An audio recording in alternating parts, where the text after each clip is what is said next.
the Know Your Gear podcast.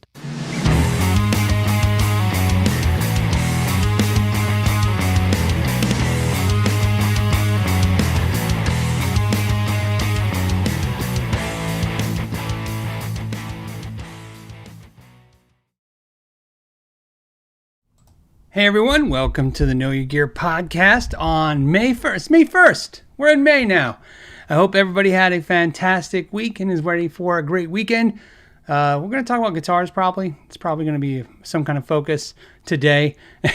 So, quick announcements as always. I just want to say thank you to the moderators to help the live chat go along. I want to thank you to the patrons and the channel members for sponsoring basically 8-9 years of this podcast. So I appreciate you guys for doing that as well. If you want to check out those tiers and levels, if you want to join that or check it out, you can go down below and look at the links and see how that works out. Also, I want to let you know if you're live, there's no ads during the live, only during the rebroadcast. And if you are a patron member or channel member, you get an ad-free version as well. So there's a way to say thank you. So we got so much today. Are we going to do this or that? I don't know. Are we going to do Guitar of the Week? I don't know. We'll see how everything goes. So we'll get into your topics and questions, subjects, concerns about, whatever you're concerned about. We'll work it through. We'll work through together. Okay, so anyways, I'm laughing because I look down and I see on my computer screen, I see the wastebasket and it's full of trash. You know how you click that to delete whatever pictures or emails or whatever you deleted. And I saw it and my instinct is to click it. It's going to make that little, wait, let's see if you guys can hear it. Make the little, does it make the sound? Yeah, no, it won't let me do it. Empty it, empty. Watch. There you go. I don't know if you heard the empty trash sound, but I had to do it. Compulsiveness. I had to empty the trash. Okay, so now that we've taken out the trash, let's start the show for real and get in some topics. I saw some early risers first. One of the first questions I saw says from Elmo Hawk says, "Hey Phil, are basses harder to build than guitars? I play bass and I bought a guitar for fun." It's funny, it usually works the other way around, right? Guitar players buy basses for fun. It says, so bass player who buys a guitar for fun, and the build quality is great, but I returned 2 basses a couple months ago because I had issues. Let me make sure I'm reading this right. He plays bass and he bought a guitar. Okay, so he's talking about. Bass is harder to build than guitars. So I've built way more basses than I have guitars. So I don't really think there's a difference. When you think about it from electric guitar, electric bass, anatomy. I only did bolt-ons, so let's start there. For basses, I've only built bolt-ons. For guitars, I do bolt-ons as well. It's just my preferred method. I have done 2 set necks, one for a build-off and then one for another reason entirely. But bolt-ons, I don't really think there's any difference. You both have frets. The neck being longer. A longer piece of wood sometimes can be more problematic, but I don't think so. I don't think that's in the build process. That's more like in the picking process of picking a piece of wood. But everything I built was in small amounts. You're talking, one at a time kind of thing, not 10 or 100 at a time. And so wood selection is not very complicated when you're building a small, like a one piece at a time, because you go and select the wood you want and you start the process. It's not like I'm trying to get lots of straight boards or lots of perfect boards. You just find the one you want and from your supplier, and that's where you go. So I'm going to say no. I think if you can build a guitar, you can definitely build a bass, especially if you're using aftermarket necks and you're not making the neck. And again, I'm not saying the bass neck is harder than the guitar neck to build. It's just, like I said, if that would be the one thing is selection of wood, because the longer the piece of wood, the harder it is to find a good straight piece of wood. So that's what I would say to that. You know what else I need to do while I'm here? I need to open up the screen that lets me see what Amanda's sending me. I did not have that open. Now I do. Let's see what Amanda sent. She sent this from Gibson Fan. Gibson Fan says, do you think Friedman is oversaturated their own brand by releasing too many similar sounding amps? Yeah, a little bit. Now, the reason I think that, and this is where I get in trouble a lot of times because, somebody will say, Phil says, I think that because I think that there is a lot of used Friedman amps out there right now. When I'm out there looking, I see a good amount of Friedman amps, and I'm not going to ding them for the values not holding as much, because everybody's kind of fluctuating in the amp market when it comes to resale values on amps, because of the fact that people are really disinterested in shipping things, and so shipping is a big factor at amps, and it's hurting the value of amps on the resale market. It's not. Everybody thinks it's a desirability thing. That has a factor to it, but the big factor is just people just don't want to ship them. They're easy to damage. They're hard to ship. They're hard to box. So I think there's quite a bit. Now, that being said, I'm going to go ahead and contradict myself right now, which is I've already prepared myself for the new PhilX amp. When I say prepared myself, I've sold off some amps. And I'm waiting for this amp. I'm going to buy the PhilX amp when it comes out. I don't know what it is. I thought their NAMM presentation was, I don't know how to explain it. Like, I watched every NAMM video, and I felt like all I still think is I love PhilX, so I'm buying a PhilX amp. There was nothing in any demonstration showing, nothing. I was, okay, I do like the Neve console looking knobs on the amp. I thought that aesthetically looked great. Of course, Phil, I think, has one of the best ears in the industry. So I think he's going to make a great amp. And I've always said this for years. I think Dave Friedman has one of the best ears in the industry. So I trust the two of them coming together. I think I'm going to have a great amp. So I'm going to buy one. And is it just another one of the Friedman amps? Sure, but also, come on, we can say that about Marshall and Fender too. Has Fender made too many amps? Has Marshall made too many amps? I think the strategy that Friedman has used for years, which is to build these really high-end, boutique, beautiful amps, and then now give us mere mortals the sampling, to get the PT20 or the little Shirley, little dirty Shirley, or the little sister, right? And the runt, you can get smaller amps. I think it's a great idea. But I almost think one of the mistakes that I think, and again, who am I? Nobody, right? But I think they should have stopped producing some of them. Like, I think there's just too many. It's not that he's made too many amps in the history of his amps. It's that he has too many available right now. If he would take some away, what I think would happen is people who would have to pay more for used. I know that kind of sucks to the consumer, but it would help the company, because what would happen is the used values would go up on certain ones. Like, to be honest with you, at this point, everywhere I go, I see a Pink Taco or a PT20, whichever one, because it had two different names at two different times. I don't know if you guys know the story. Let me tell you the story. There's an amp called the Pink Taco, okay? And Sweetwater did not want to carry the amp with that name. So Friedman renamed it the PT20 for, I think, everybody. Not just Sweetwater, I believe it's everybody. But so if you ever look at Pink Tacos, some say Pink Taco on the back and some say PT20. And then I guess when Suhr came out with the Pete Thorne amp, they were going to call that the PT20. So this, I think, is the rumor part. That's true, by the way, with Sweetwater. That's absolutely happened. That's true. The rumor, or the thing I think I understand from a rumor, is that Dave's, like, obviously is friends with John Suhr and obviously Pete Thorne, and just said, hey, yeah, take the name. We'll just go back to calling it Pink Taco. And so now they're called back being Pink Taco. Sweetwater now carries the Pink Taco back to where, again, we started with facts. Now we're in the rumor mill. I believe the reason why Sweetwater carries the Pink Taco now is because I don't think Chuck Surak's there. I think maybe he was the holdout for that. I don't think Chuck liked it. So that could be totally fabricated. I'm just, like I said, that's just a guess off of knowing all the parties a little bit.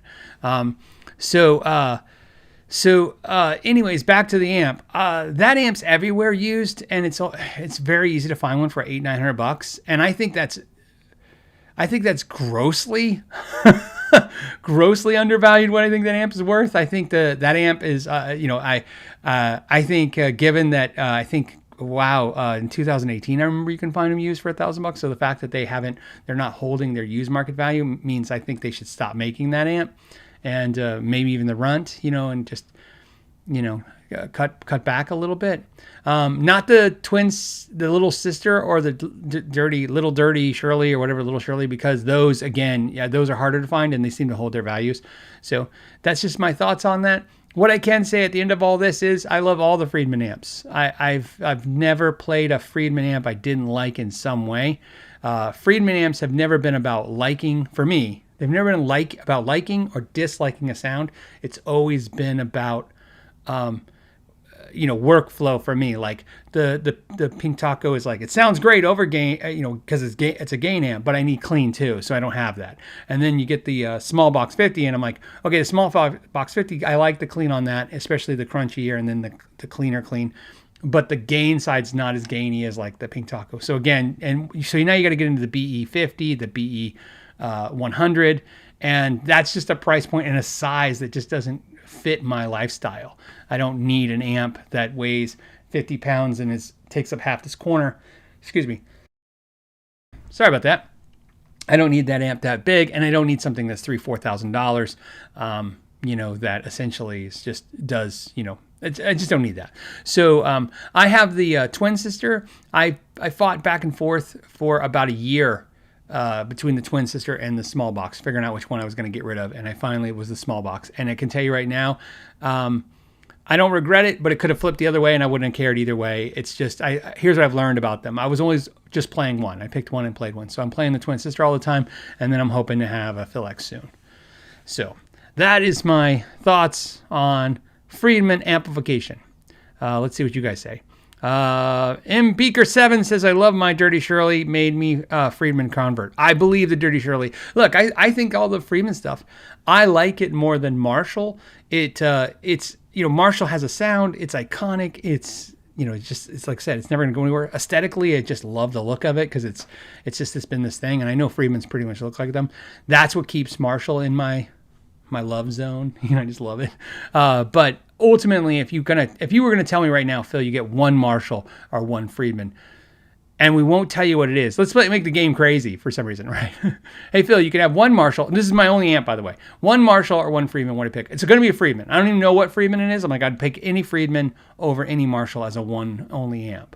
So I like having both, and if you're so lucky to have both, do both. But if I can only have one, it's always going to be Friedman because I can get more out of it. I can record more with it. It's more versatile to me, and overall, I actually like the sound a little better. What keeps me playing Marshalls is nostalgia. Just like, oh yeah, that's what it used to sound like. And then once I do that, I kind of knock it off and then go back to doing stuff I want to do. So somebody said Friedman cabs. I only use Friedman cabs. So, I have this, this is a 2061 X212 Marshall cabinet. I actually don't love the way it sounds. It sounds okay. This has had about 5, maybe 6 speaker swaps trying to find the love connection with this cabinet, and I eventually found something that works for me. It's okay.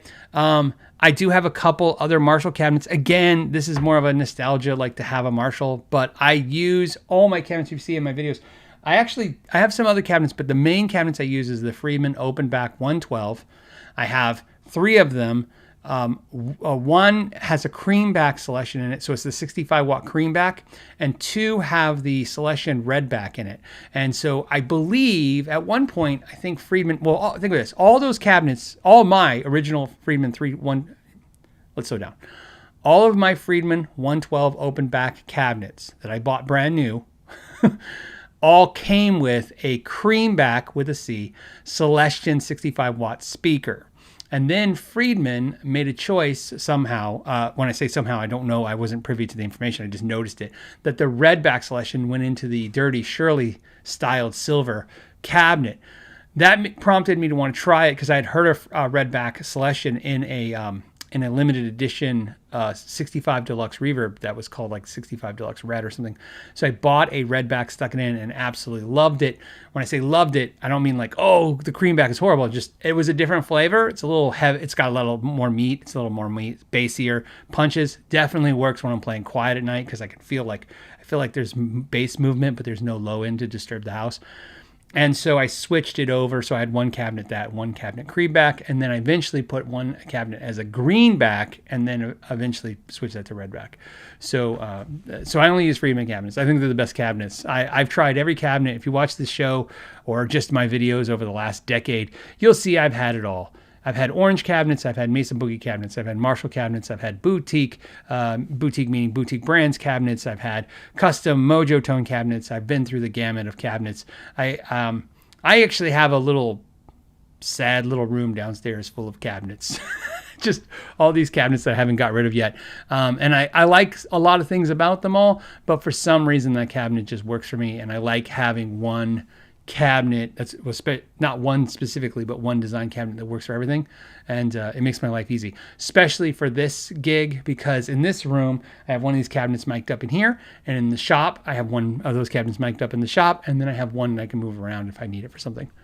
So, and the last thing, I prefer the redback Celestion to the creamback for the most part for when I'm playing, but I use the creamback almost exclusively for all videos. Why? I like it, and I've been using it forever, so just keeping it easy. So, Joe says, I have a PV with greenbacks. They're great. Yeah, greenbacks. I'm going to say, here's what I'm going to say about greenback speakers. They are the bitchiest speaker ever. I mean, talk about a speaker one day that I can absolutely love and figure out, like, why do you need anything else in your life? This is the speaker. And then the next day, why do I hate the speaker so much? My Morgan PR12 combo amp has a greenback Celestion in it. I love it. I would never think of changing that combo. It just sounds great. I do have a greenback speaker in a cabinet. I love it. And I do have some mix and match 212s, where it's a 212 with like a creamback and a greenback, or a V30 and a greenback, stuff like that. But I also currently have way too many speakers right now. I've went speaker swapping again a few months ago, and maybe the end of last year, beginning of this year, was a really bad idea. I don't recommend that. It's a great way to just burn off a lot of cash and waste a lot of time. And at the end of it, I will say it's fun, but it's fun in that way where you feel like you paid a fortune and the movie wasn't that great. That's how it's fun. Like at the end of it, it's like, that was great, but I don't know if that money equated to the fun I had.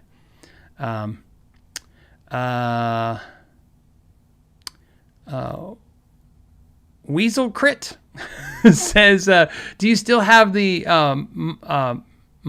it's Mojo Tone. He said monotone, but Mojo Tone 5E3 amp you build? I do. It's just modded now. I showed it a couple weeks ago on the show. Oh, no, I didn't. Did I show it on the show, or was it a bonus podcast for the patrons? There's a patron watching right now. Can you tell me if that was in the patron hang that I showed that amp? I have my Mojo Tone 5E3 amp, I believe.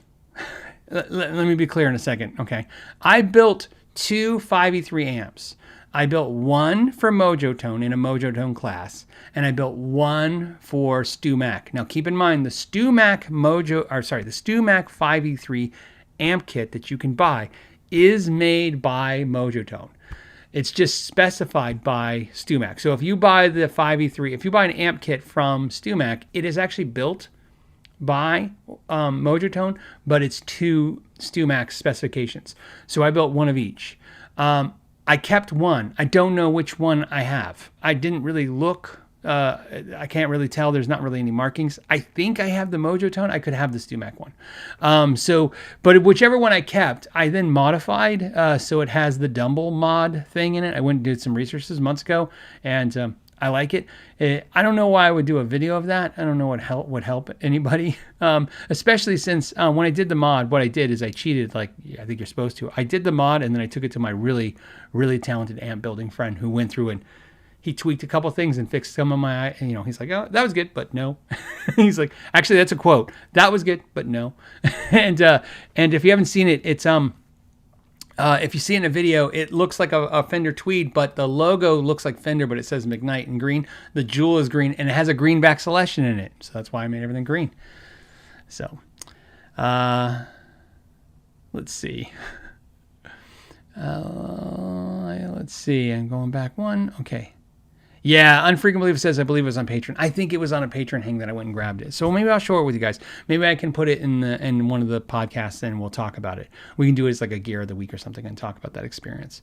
I enjoyed building. For those that are interested in building an amp, like especially like the Mojo Tone or any amp building class, I think Bruce Agnator still does amp classes. There's all kinds of people who do amp classes. I will say it was an amazing experience.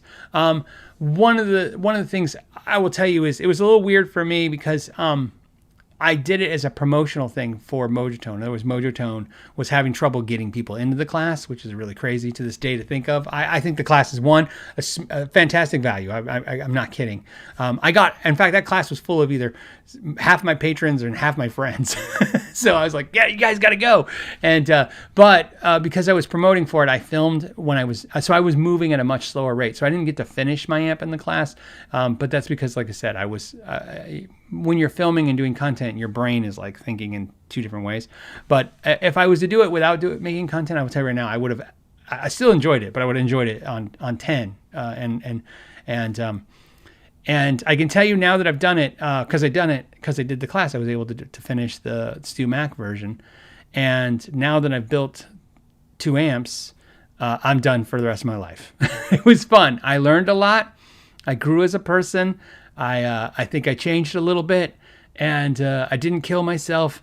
And I thought I really like just buying an amp that sounds great and having an amp that sounds great. It's just I think I understand better my friends who are in construction when they tell me like they're a carpenter but they would never do drywall, or they do plumbing but they would never do electrical. I'm like, oh, I totally get it now. I love building and fixing guitars, and I would never want to build or fix amplifiers. So yes, I get that. And if anyone's curious, which I don't know why you would be, it's not from a safety standpoint. It's not because you can hurt yourself building an amp.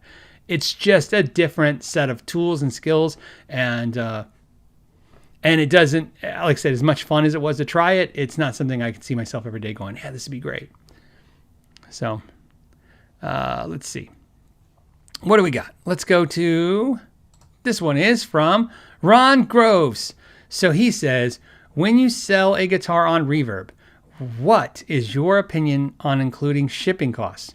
So I would not recommend to sell on Reverb the way I do. The way I sell on Reverb is I pick a price that I think is fair. Now I have 2 things going on, and I want to be very clear about this. Selling on Reverb as a person, just this is my collection, this is my guitar, and I'm getting rid of it. I think you should try to sell it for the most you can, get the best deal for yourself. That just makes sense.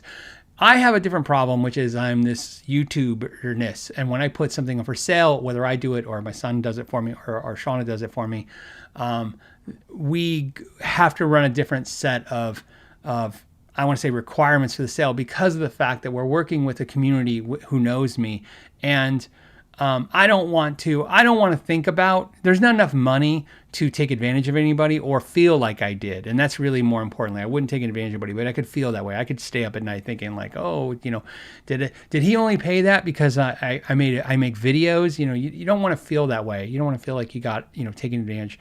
So I tend now to undersell my products. If you guys go on my Reverb page, you'll see almost everything is, I think, valued at or below what I think you should sell for. Shipping, I just figure out, I don't actually think about shipping in the way it costs. Like, I don't think shipping costs $150, so I'm going to charge $150. What I do is I go, okay, I would like to sell this for $1,500. Okay. That's the factored all in. Like I think the person buying it would be a good value. I think I would, recoup enough of my money or get what I'm happy with to be happy. And then I go, and let's say I go, there's shipping on top of that. What I'll tend to do is I just go, it's $1,499 for shipping, or it's $1,425 and $75 in shipping. I charge the shipping, but really it's just because I think people look at this and go, oh, it's $1,425. That's a good deal. And they don't really add the shipping really fast. And then they go, well, plus the shipping and then plus the tax. And that's how we kind of talk ourselves into it, right? You're like, how many of you, raise your hands. I can see hands apparently. How many of you have went to buy something on Reverb and go, $1,200, I think I'm going to do this. $300, I think I'm going to do this. And then it's like, oh, it's $50 in shipping. It's like, your total is $350. You're like, $350, okay. And then you click the button and it goes, your total is going to be $407 because and you're like, wait a minute. I thought this was way more fun when I was in the $300 range. Now I'm not interested anymore. So I tend to try to, stack the pricing like that. But I can tell you right now, what's it called? Hold on.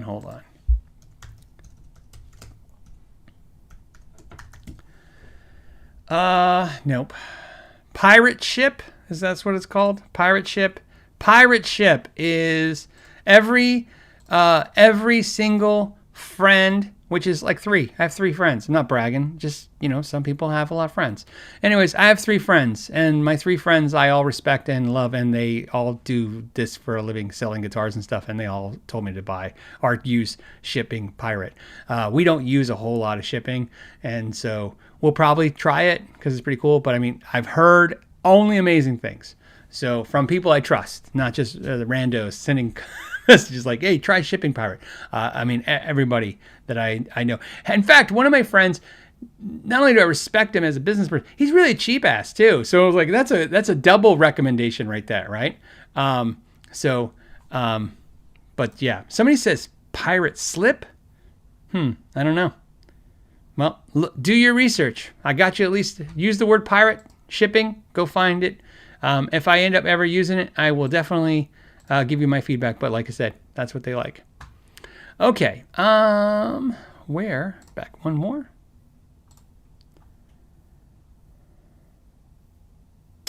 Ryan says, hey, Phil, I just ordered a Schecter Custom Shop guitar. Do you have any experience with Schecter Custom Shop? Nathan worked at the Schecter Custom Shop. If you don't know who Nathan is, he's my friend. He worked with me at my store. He then went to PRS, and he worked at PRS for 5 years, then Fender Custom Shop, which is also Jackson Custom Shop, and then eventually went to Schecter Guitars. And I think, I don't want to speak for him, but I believe he seemed to like Schecter guitars the most. That's what I feel. He might have liked PRS the most, but just the living conditions were tough, because that's a factor of it too. It was really expensive to live there, and he was on the other side of the country from his family.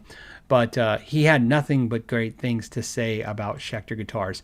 It's just, and the only reason he's not working there anymore is because they slowed down in their orders. Because, look, you bought one, so it ain't gonna be a lot of people buying one of those. They're super expensive and they take a super long time. But he had nothing but positive things to say, which I only tell you that for one reason. When somebody doesn't work at a company anymore and they got positive things to say, I would say that's pretty positive things to say, right? Usually that's when you're going to get the whole, let me tell you what really I think. Brooklyn Sound Garage says, why are most of my guitars not made in the USA? Well, you have to buy the ones that say made in the USA. That's the first step. That would help you. I don't know if you're joking or not, so just let me answer get that topic. I think I've actually made companies cringe, like openly recoil from me for saying this, and I say it all the time. And I thought, I don't know why they don't like that. And when I say companies, I mean USA guitar building companies. I say I always mention, like I told you guys, I think buying a USA made guitar or high-end boutique guitar, if you know whether it's from, is a luxury. And if you're able to do so, congratulations, or good for you. If that's something you wanted to do, aspired to do, and now can do, or if it's something you never cared about, fine. But I think it's an aspirational purchase, the idea. Why? Everybody has a lot of theories. My main theory is that's what look, Jimi Hendrix didn't play a Mexican Strat. He played an American one. Would he have? Probably. So, yeah, right, yeah, I think so. That's just how it works. The rock and roll era started here in the good old United States, and that's where it took off, and that's where the guitar builders were. Hell, think about this. Not only here in the United States, half of it's from California. California's got more of the history of our guitar, love than probably any other place on the planet Earth. Because there's so many builders, there's still a ton of builders there now, which is crazy. And it's just very expensive. And I think, unfortunately, for a lot of us, these companies figured out how to make guitars overseas and make them more affordable. I say that because I couldn't even tell you. I couldn't even tell you. My first made in USA guitar was, let's see if I can remember what it was. Okay, so I had kind of one. Okay, so here's what I mean by it. My first guitar was my JB player. I have no idea where it was made. Like anybody who starts playing guitar, it's not something to think about, right? You get a guitar, and to you, it's just a guitar. No one said the thing to you yet, right? That's how it happened to me, right? It's like I didn't know about brands, until one day somebody's like, "Oh, what's the brand on that shirt?" Oh, I'm like, "Oh, does that matter?" I don't know. I got it at Kmart. Like, actually, it's not true. If I'm going to be honest, I'm going to tell you the first time I ever discovered brands is when I was super happy to get a pair of tennis shoes, and they were by a company called Trax, and they were blue with white stripes. And this kid just eviscerated me in the school ground. And I was also a little scrawny little kid too, super, super small. And so it was a double whammy, man. It was just like, man, he just grinded me into the dirt mentally and physically over these shoes. And I didn't know what was going on. I was so proud of these shoes for about 11 minutes. I'm not even kidding. I didn't even make it into first class, I think, before they sought me out. And I didn't know. Here's how I didn't know what was happening. What was happening to me was my mother was using her best friend's address to get me into a better school district. So when I went to this school, I was going to a school apparently of like middle class kids or upper middle class kids. Actually, they were probably middle class kids, and I didn't know what I was walking into. I walked in literally, and when I say this, you're gonna go with the 70s. I'm not talking about the 70s, man. I walked in with my Goodwill corduroys pants and my track shoes. And a shirt. And so that's the first I learned about brands. The second time I learned about this brand or slash, hierarchy of things was when I got my Aria Pro 2, which was like a dream guitar. It was fluorescent yellow. It was so great. And some kid said, "Where is it made?" And I was like, "It's made by Aria Pro." And they're like, "Yeah, but where?" And I'm like, "I don't know, wherever Aria Pro lives," And they're like, "Oh, it's made in Korea." And back then, that wasn't a badge of honor in any way, shape, or form. You might as well say now, whatever, So then I got an actual made in Japan Ibanez, and that was a 50-50. Half my friends were like, "Man, Ibanez made in Japan," and half my friends were like, "Yo, USA guitars are better." But my first USA guitar was actually in 2000. I'm doing the math because I got to think of when my son's born and then where we're at. I want to say 2002. It sounds right. I want to say 2002. It could have been 2003. So it's my very first USA made guitar. It's a Nuno Betancourt N4 in ash at American Music Supply because I had discovered the American Musical Supply payment plan with no credit. And I was like, what? And it was $1,200, I think. And there was no sales tax back then online. So it was like $1,300. You'd have to look at the pricing. And they were like, I'm like, I could finance this with no credit app. That's the way I need to finance this. And so I bought it. And that was my first USA guitar. And so, still at that point, even in 2001, 2002, around the time, I wasn't relatively hip yet to this concept of USA guitars have a hierarchy to them. But I believe there's ton of reason why people care about that stuff, but the main reason I believe that is that you want the thing that your heroes had, and your heroes were playing. Nuno wasn't playing the N2, right? That was made in Korea. Nuno played the N4 that was made in USA. So if you wanted to be like Nuno, you had to get the USA one.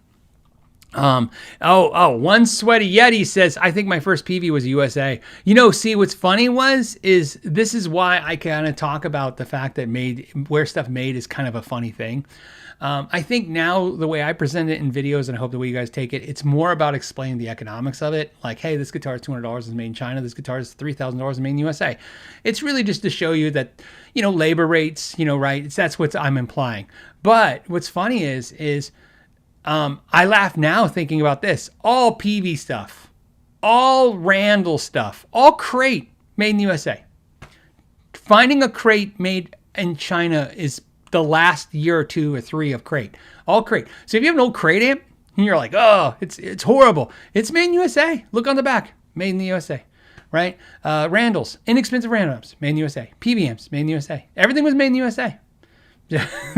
They used to make cheap stuff here, and then they stopped, and then now if it's inexpensive, it's usually made overseas because of the cost. It's just physical cost. That's it. That's all we got to say. You know what?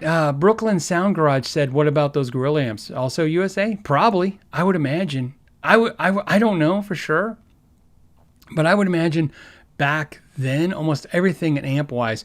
The main thing, so you guys know, if you a little fun fact for you, how the world changes so dramatically over just minor things. This is most of the amps that were inexpensive 30 years ago were made in the USA, but they were made differently than the high-end amps. So the inexpensive amps would be particle board. right? Solid state amps, of course, and then particle board. So that's why the PVs are so heavy. That's why the crates are so heavy. A lot of particle board, right? Using a lot of particle board, using plastic corners instead of metal corners, using cheaper components. So it actually made them cheaper quality product, but they still made them in the USA. And then what's funny about that is what killed a lot of these companies, or what hurt them a lot, was California. When was that? Let's look. When California did that. So California, hold on, votes no more. Okay, I want to get the year right because it's actually more recent than I think I'm going to say. 2007. Woohoo! I remember it. I remember it well. Here's why I remember it. I'm not into this stuff. You know, I told you the politics of it. If you guys want to go down the politics road, you're on your own for that. But here's what happened. I remember this because it was so weird that it happened. In 2007, California basically passes a law that you can't really import particle board into the state. Right now, I'm paraphrasing and I'm looking here at the actual stuff from the EPA. The California is taking EPA court, right? Whatever this is, MDF, right? It's basically saying they put a standard on MDF and how it has to be done. Okay, and here's what's crazy about that. It happens, and I'm like, oh, and I remember every amp company. Remember, I had a store. I was a dealer in 2007. I remember every company who makes like Crate, because Crate was still around. Crate, all those guys were freaking out. And I'm like, why are you freaking out? And they go, California's like 45% of the market in the US. So we have to convert all amps out of particle board, out of MDF, because, you know, why make one amp for 65% of the country and one amp for 45%? It doesn't make sense. So they had to switch. So that's why all the little inexpensive amps got lighter real fast, because they had to use them out of plywood instead of particle board or MDF now. And that drove up the cost a little bit. And if you remember 2007, there was a thing, I forget what they call it. Oh yeah, it's called a recession. And they couldn't raise prices. So they were being pummeled to death with the fact that they got to make a $99 amp that just skyrocketed in cost for them, but they can't. So what they did, a lot of them, like Crate, they shot right over to China in a minute. They were like, okay, we're not going to do it here. And that's when you start seeing more shutdowns. You see a lot of them start pulling back even more. So again, I don't want to get into the deep politics that I really, I'm just telling you a piece of little history I remember that was crazy about things changing, I just remember. And also I learned in 2007 that California is apparently a big deal, because that was the first time I heard that. And then I've heard it now. If I've heard it once, I've heard it 1,000 times. If California passes a law, it's like this whole industry changes completely in a minute. So for those that want to know. All right. Devin, I'm going to say Devin, says, hey, Phil, why do companies offer more advanced options on their cheaper guitars? LTD has stainless steel frets. ESP doesn't. Ibanez Prestige has stainless steel frets. J Custom doesn't. Why do companies do this? Sure. What happens is there's a ton of reasons, but let's just talk about the first one, the elephant in the room, which is the influencers, those bastards. So anyways, they have created a laundry list of things that if you don't have, they're just going to be upset about. And then, of course, there's a whole group of people that watch those influencers that now like to go to Reddit and have the same thing. How I can't make a video, I can't make a video. If I make a video of a $4,000 guitar, the first comment will be $4,000 and it doesn't even have stainless steel frets. I'm like, so here's what happens. Manufacturers figure out that there is a consumer that is not very knowledgeable about a lot, but they do have a little nugget of knowledge, and that little nugget of knowledge is that a bone nut is good, apparently, and stainless steel frets are good, and roasted maple necks are good, and these are the lists that they have. And Alnico magnets are good, right? By the way, none of this is actually true in any way, shape, or form, right? Even when you watch my deep dives, if you watch how I do it, I'm never concerned about the materials. I'm explaining materials to cost. That's it. It costs more to do those things, but it doesn't necessarily mean some of those things are better. But what you can do is you create a laundry list, as I like to call it, that says on paper, this guitar is great. And that is a really awesome thing for two reasons. One, you're probably going to sell a guitar online, which means no one gets to touch it. And they're going to be more confident to make a purchase because of these things. They're not the only, by the way, I'm not indicting this industry. The whole world is, it's like you can't even buy a car now. It's like Bose stereo. I think my truck has Bose, I don't know, whatever. Bose stereo system. Oh yeah, and I think my wife's is Harman Kardon. And I don't believe, by the way, for a second that there's a Bose or a Harman Kardon in our cars. But hey, it's premium surround, premium surround sound systems. They put the brand names, they put the buzzwords, right? And traction control, whatever, on your cars. They do the same thing everywhere else. These are buzzwords. Are stainless steel frets good? Yeah, I like them. I have a lot of good things to say about them. Do they mean that a guitar should be expensive? If you watch my video of the RJ guitars when I walk through stainless steel frets, that's why I give you little nuggets. The main difference between a stainless steel fret, we're just talking cost. It's minor in physical cost, okay? It's nothing. It's a couple bucks more, especially when you're buying it in large quantity. It's not even that much more expensive if you go to StewMac. If you guys anyone want to go to StewMac right now and just look at a like size fret in nickel and then one in stainless steel, you'll see it's just dollars of difference. However, it does increase by 2 and 3 times the polishing time and the work time. A lot of people talk about the tooling cost. There is more wear on tools, but it is minor, okay? The real cost is the labor, the time it's gunking up the line. And when I say labor, I don't mean that you're paying somebody $20 an hour and now they're only doing one guitar instead of two. What I'm talking about is the way manufacturers think is 3 widgets is more than 1 widget, 10 widgets is more than 3. Obviously, I know that these are obvious things, but what I mean by that is when they look at their end of day, they don't look at how many hours it took. They really look at, we need to get 100 things out the door to break even, and we got 102 or we got 92, and that's how they think. So if somebody takes longer, it means less things made. So that really kicks it, because it's more than labor cost. It's more than anything else, because it's products, and those products are literally what they need. They need to turn components into products. So back to this laundry list. It makes it easier for them to sell inexpensive or more medium-priced guitars with those laundry lists. High-end guitars are, in my opinion, a smattering of two kinds of consumers. Consumers with just money to spend but really no knowledge, and consumers who don't have as much money to spend but they have a lot of knowledge. So that's why when somebody says doctor, lawyer guitars, I'm like, look, man, I can tell you right now, I've sold a lot of expensive guitars to people who are broke as a joke. They got like a $3,000 custom shop Strat, and their car may not start to take it home. That's an absolute truth. I'm not kidding in any way. And the reason is their priorities are different. Priorities are music is their life. And that's it. I'm a good example. My guitar collection is nice, I guess. I would never in a million years trade my guitar collection for a really nice car, or something flashy, or a watch, or anything like that. None of that stuff appeals to me. I could care less. Like I said, everything matters to me is guitar stuff. So that's why they do that, and that's why you see that a lot of times, because again, it doesn't necessarily important. I just came back. We're not going to talk about any of this today, just so you know, because I got tomorrow I'm going to hopefully take a half day off and recharge. I've been going, so I just arrived, so I'm a little caffeinated more than normal. I just finished an 8-hour drive back. I was in California all week, and I was at the Taylor factory. I spent the entire time there. I was with another, I want to say factory that I can't say yet, and of course I spent the day with the folks at Guitar Center, and I learned a lot this week, and frets were actually a really interesting conversation that actually added to my not only knowledge of frets, but maybe my perception of frets and materials. That was really cool.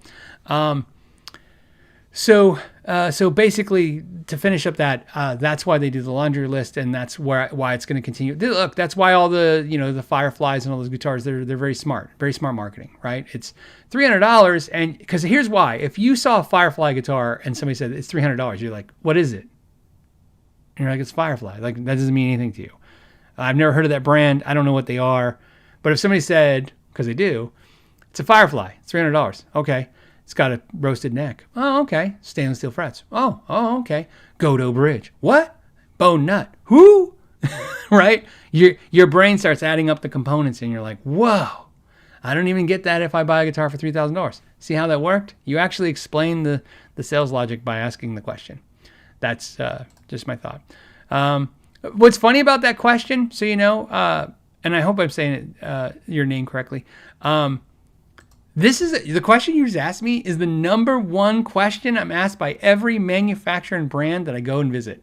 They always ask me, like I'm supposed to know this answer for them. They're like, hey, Phil, can you tell me why all the cheap guitars have all these components? I'm like, so they can sell them? And they go, yeah, but why do they do it? So they can sell them? Because it's easy for somebody watching a video. I mean, even to me, it's tough when I'm doing the video. I'm like, I'm listing off all this amazing stuff. And I'm like, wow, it's pretty impressive. It's why, think of this, it's also why companies lie and say they have things that they don't. It's why companies say that they have a mahogany body when we clearly figured out that they didn't in videos. You know, sanded down and they were like, well, it's mahogany adjacent, right? Well, why didn't they just say that it was Philippine mahogany, right? They could have said that. It's still in the mahogany family, but they didn't say that. And that was Gretsch. Let's pick on Gretsch for a second. That's a major brand, all right? They said it's mahogany. It's like saying it's beef. It's beef. And you're like, oh, I like beef. Wait, what kind of beef? So yeah, they're just putting their best marketing foot forward on an inexpensive guitar.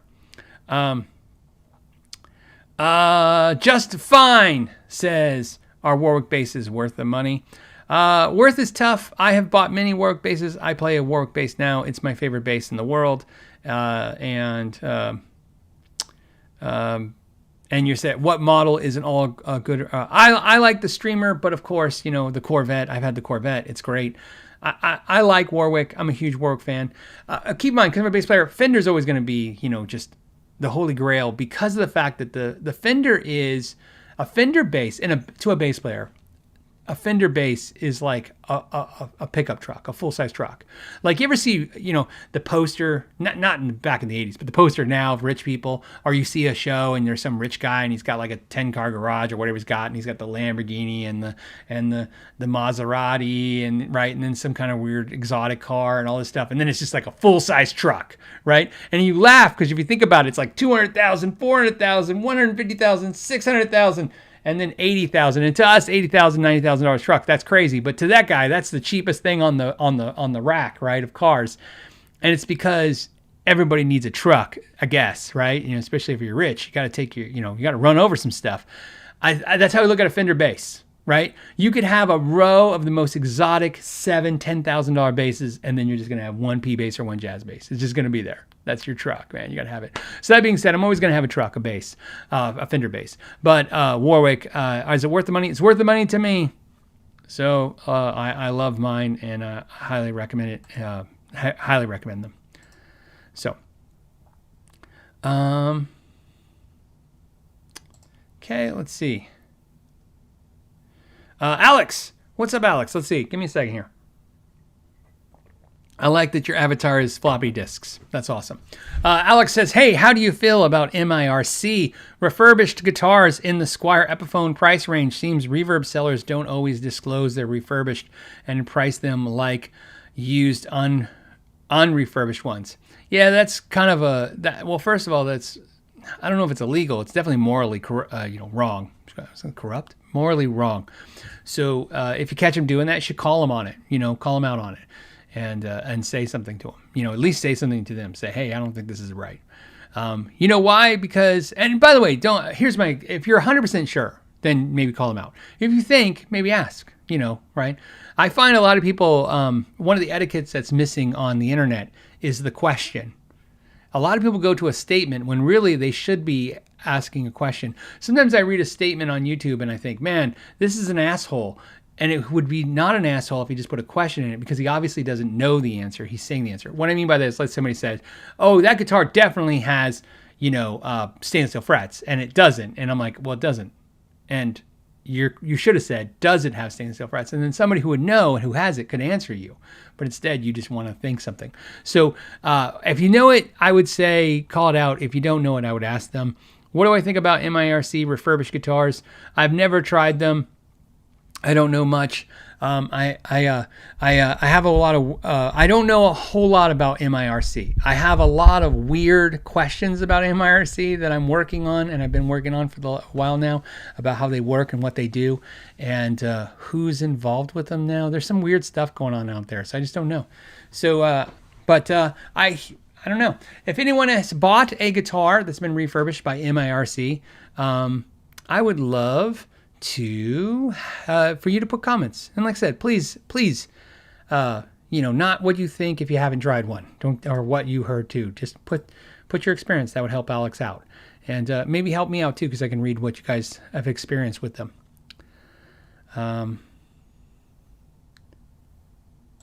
Okay. Bird Rockin' says they're missing looking at the Gretsch that was on the wall, hoping Phil is just swapping them out and did not actually sell it. You guys will probably never figure out what's here and not here from the wall. One thing I never thought about was I never thought that people would track, what we're keeping and not keeping here. And it gets really tricky because, like I said, some stuff is my personal collection, so it's staying here for a long time, if not forever. And some stuff it's on loan, but it's on loan for a very long time. Sometimes we have loans for years here of gear from companies. It depends what I'm up to and what I plan to do with it in the future. And then sometimes, it's again, it was just here to make a video and it goes. The Gretches, I own 2 Gretches. I used to have 3. I own 2 now. The main one I play is this mini junior black one. So if you see the black one a lot, and then, so when you say Gretsch, I don't know which one you're talking about. I have 2.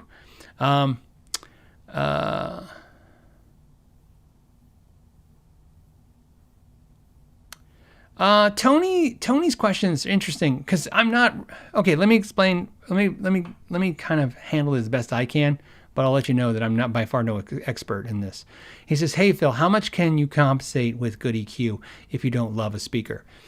I'm not a sound engineer, so it's not something I'm an expert in. So I'll just tell you my personal thing. That's why I'm detracting from this. I just want to show you what I like. I use EQ a lot to fix a lot of things. What I will tell you is I use EQ. I like the analogy, so I like it. It's like A1 steak sauce, right? You can, like, if somebody says, hey, you can make a pickup sound better by using EQ. I agree 100%. You can make a distortion sound better with EQ. I absolutely agree. You can make an amp sound better with EQ. I absolutely agree. I did a video with Tim Pierce. Me and him, that's a whole video. Me and Tim talking about how the GE7 Boss EQ, or an EQ pedal in general, is one of the best things for every musician to have in their toolbox, literally music toolbox, on their pedal board, in their studio, in their duffel bag. He's a studio musician. He swears by it. Me, as just a person who's like, plays music every day, I swear by it too.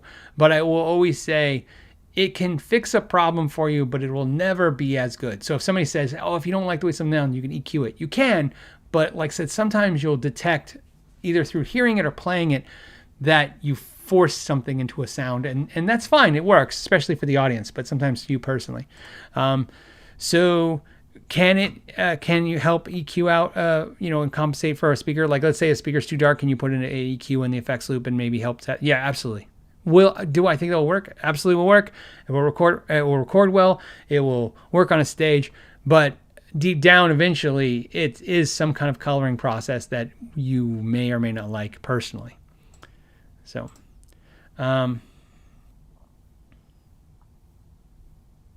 okay, let's see.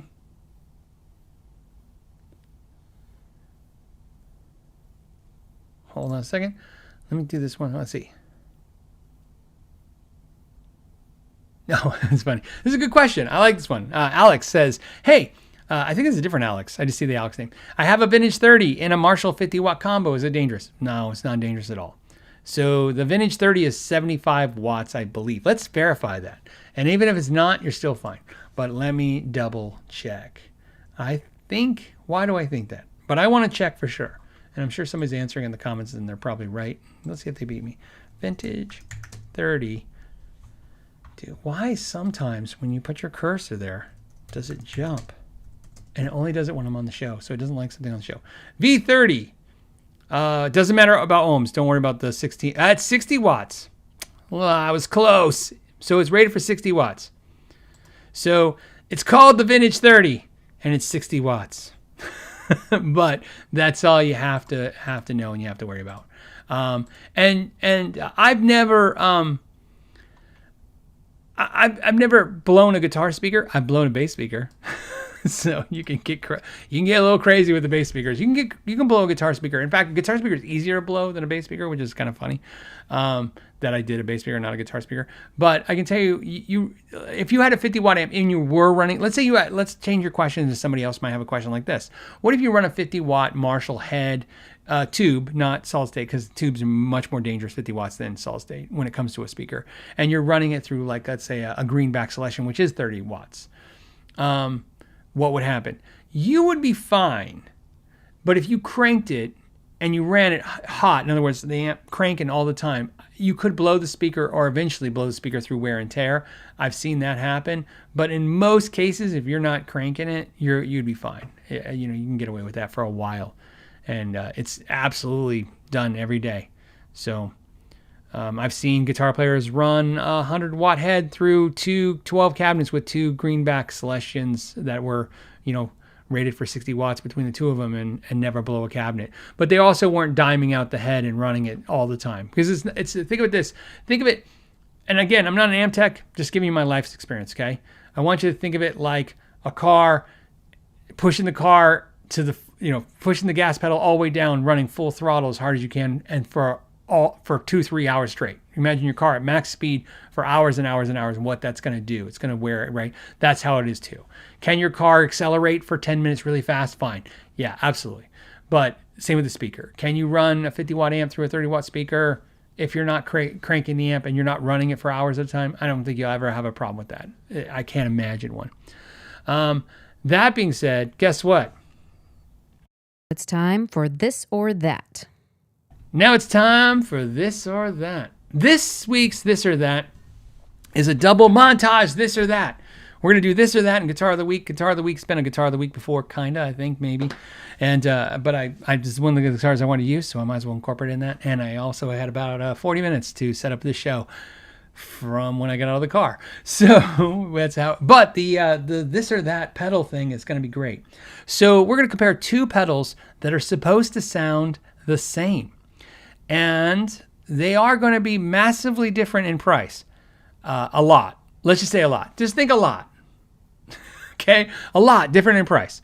Okay. So let's first create oh, wrong one. Let's create I guess they call it the start a poll. Okay. So this or that. Okay. So we're going to play the 2 pedals. You're going to vote on what you like, or which one you like more. This will be a mid to high gain sound. What guitar are we going to use? Oh, I just realized the guitar is not plugged in. That's always interesting. Now I need a plug. Oh, it is plugged in. I didn't see it's in the back. Okay, so guitar. What guitar is it? It's a Kiesel. It actually is a Kiesel. This is my Kiesel A1. This one I had made a while back. I have no idea what color this is. There's a video on it. There's a deep dive. You can watch it. I go through it. I had him do this road cone orange pickups. And the reason I did this look on this guitar, and I'm not making this up, is I ordered this in October and it was Halloween, and I was looking at some Halloween decorations around, and there was like this Frankenstein mask, and then there was this weird, like candy corn looking stuff, and I don't know why, and I was like doing it on the builder, and I go, hey, I should make it look like Halloween, and I don't know why I think this looks like Halloween. What's exciting about this guitar is this is a 24 fret stainless steel fret guitar, but they are scalloped frets. So this is a full scallop fretboard. So, and then a roasted maple neck, one piece with a mahogany body. I did mahogany because I thought it'd be a little lighter, with a Goto 510 bridge. One volume. Why? I don't know. I thought it looked rock and roll. So why add anything? This has 2 output jacks. So there's an output jack there, and then there's an output jack in the back. And that's the one I'm using. That's why I didn't see it plugged in. I saw the jack and I go, I didn't plug it in, but I did. The output jacks can be used at the same time. There is no batteries in this. There's no trickery. You can run one out to 2 different amps if you want, or you can use either one. It doesn't matter. Why do they do it? It's because Kiesel, Jeff made this jack here, and then somebody said it punched him in the junk. And so Jeff said, okay, he got out his Makita drill and he drilled a hole in the side and he said, screw it, you can have 2 jacks now. I'm solving problems, man. You know, I have a theory that you can solve almost any problem with a drill or a hammer, and that proves it, I think. Okay, so let's turn on the guitar. We'll start the, oops, we're gonna have to turn on the light, maybe. My light's on a timer, so, and you can't see the this or that if you don't have a light. I'm going to be running delay for the sound because these are going to be overdrive pedals. I think it's going to be just better for it. Probably should take the delay off for 1 second. Switch camera views. Here we are. Let's do this. Let me cross my leg so I can put my guitar there. I'm going to give you some clean sound. There you go. That's the bridge. It has coil splits and stuff.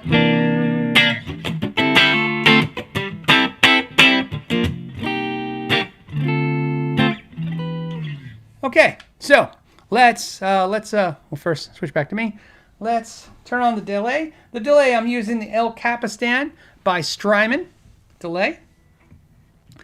And we'll start this. Let's turn on the first pedal. We'll go to the board cam. Dun, dun, dun. We'll start with this. I don't know why I'm having fun. I hope you know this is just so I can have some fun each week. I needed to have fun. I have fun with you guys, and I thought this would be fun. It's like I get to hang out with you guys, and we get to try some stuff. This is what I would be doing if I wasn't doing this show. I'd probably be sitting in this room, A-B and crap. So that's what you're doing with me. You're hanging out with me in A-B and crap. So, okay. So we're going to start with this first. No, we're going to start with that first. Oh, yeah.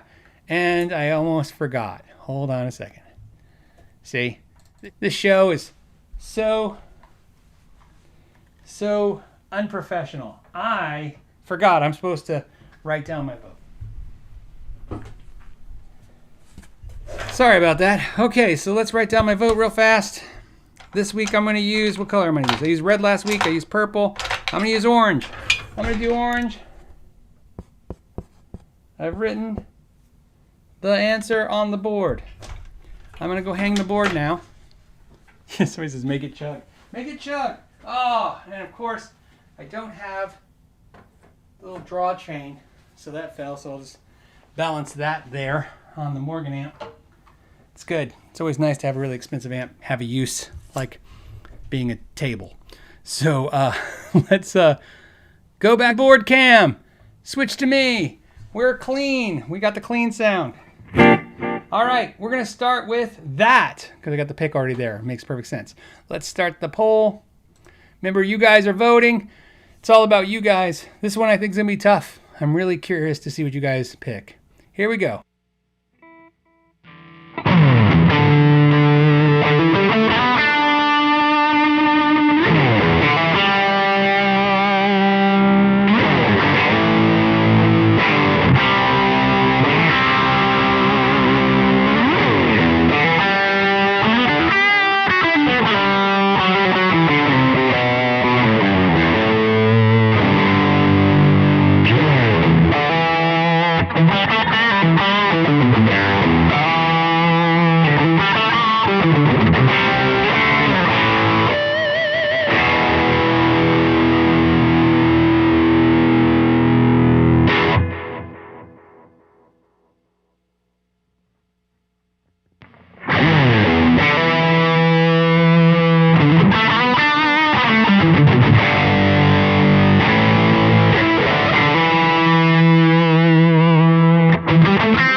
Oh, it would help if I turned my mic on.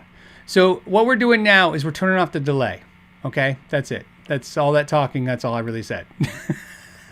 So we're turning off the delay. We're going to be on this. And now this is the two sounds again. We'll just recap it with no delay.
All right, now this is kind of fun. I think at this point, I think we got 216 votes. We try to get to 300. I think that's a good sample size, 300 guitar players or bass players. Maybe there's drummers in there, I don't know, voting. And we'll see who wins. See which one did you prefer of the two pedals. I think this one will be, to me, it's the most exciting, this or that yet.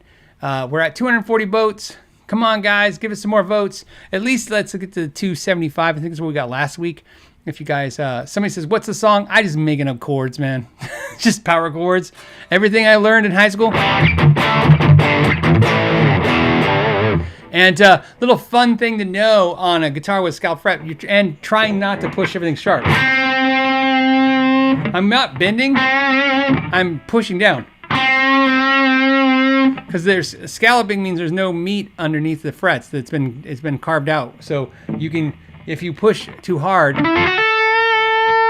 you go sharp. So that gets a little fun. Okay, so we're at 304 votes. I'm going to call it and end the poll right now. I'm really curious to see how we all thought. Do you guys hear what I hear? Okay, screenshot that. 306 votes. Before we do that, let's do two things. Let's do the thumbnail. Okay, we're going to do that. There's that. Right, put that one there. Okay, that's the thumbnail. Okay, I'm really, really, really excited about this. Let me get my tablet or tab or whatever you want to call this, the dry erase board, to see what I picked. You think I was paying attention? I wasn't. To see what did the poll pick? Let's see where the poll's at. The poll, did it disappear? Does it go away? No, it doesn't matter. I screenshot it. So let's do this. I promised the editor of the second channel that I'd do a couple things, and one of them is share the results. Oh, here they are. Okay, so wow, this is impressive. If I can keep my self from burping. Okay. All right, open up the OBS so I can see. Okay, let's go here, minimize that. Can I make this bigger? Nope. All right, let's go to the web. All right, what do we got? We got the results. The results say this or that. You guys, 58% picked this, 35% picked that, 7% picked none. Here's what I picked. I picked this. Look at that. Look at that. I picked this. I picked this. Okay, so what are the pedals? Are you guys ready for the reveal? I'm hoping this will be exciting. Can we go this way? Nope. Oh, this way. There it is. All right. Now, I wanted to point out something. What amp was I playing through? Because somebody keeps asking, they're like, what amp was I playing through? I am playing through a Soldano SLO 30 in clean. So I'm running the clean channel. Okay, so what are the pedals that I'm using? Ready? Let's swing the arm out. I was actually using the Soldano Super Lead Overdrive pedal That was that. And this was the actual sound of the amp. I was actually A-Bing the Celdano pedal that's supposed to sound like the amp through the Celdano clean channel, and then comparing that to the Celdano overdrive. I know it's a little cheating because it's supposed to be pedals, but the this or that was the pedal against the amp. What's interesting was you guys picked the amp. I thought this was really funny because I actually like the amp a little better too. I thought it was not as fizzy. The amp sounded a little bit more crunch and less fizz, but what's interesting was I didn't know if that would translate through. Remember, this is a live feed. There's no production here. There's no way for me to remaster anything, layer tracks, do anything. Not that I do that anyways, but I'm just saying, no, all it is, so you guys know, all you're hearing is basically mics thrown into a Rodecaster into the ear. The mics are essentially like the mic I'm using now, and the idea that there's just no extra stuff going on. So interesting that you guys picked the actual amp. I was pretty impressive over the pedal. I was working this out. You know, I had to work it out before I left last week. I was working out, and at one point I was going back and forth, and even though the votes were pretty strong at 58% to 35%, it was pretty cool. And I think either way, what I can tell you, which would be cool about doing this particular one, was for those that maybe want to buy a Celdano SL30, which costs, you know, more than, you know, a jet ski. I don't know what jet skis cost. That this pedal did really well. I think we should all give credit, in my opinion, we should all give credit to the pedal for holding its own against the amp. I mean, that's pretty impressive. And I know you guys are going to say, well, you were running through the amp. But the Celdano SL30 clean channel is very good, but it's not something so amazing that's going to make this pedal sound any better than any other clean channel on an amp or anything like that. Swing the arm. By the way, this is a mechanical. This is an arm I constructed. I showed this to the patron. You know what? I'm going to show you guys. This will be fun.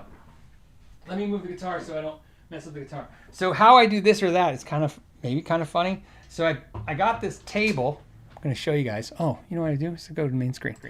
Let me show you. For those listening later. So what I have here is this rig I've made. This table is spring loaded, so I can raise and lower it. What's on the table is a pedal board, and then on the pedal board I put the pedals. And then I have a camera. This is the camera that's going here, so if we go back to here, you can see this. And then, if you see here, I swing the arm out. What I did is I used this boom arm right here. Let's go back here, this boom arm right here. And then I drilled a hole through one of these dry erase boards, and I put a mounting clip there so I could swing it in and out. And the reason I do this is because I was showing the patrons this. I have to put this where I can reach it, but I have to find a spot, and I figured out, look, see if you do this, look at that. So to you guys, it's out of the way, but it's like, here, watch this. I showed the patrons this. I'll do this right now. Ready? Let's go to the board. This is it. I'm right here. See? This is how far I'm away from it. I'm in. So that's the this or that rig. Will we eventually make a really cool looking this or that cover? Probably. I asked the missus she's got the ability to do vinyl decals and all that stuff, and she said I'll deck it out and make it great. And I'm like, well, okay, let's just leave it ad hoc right now for a little bit.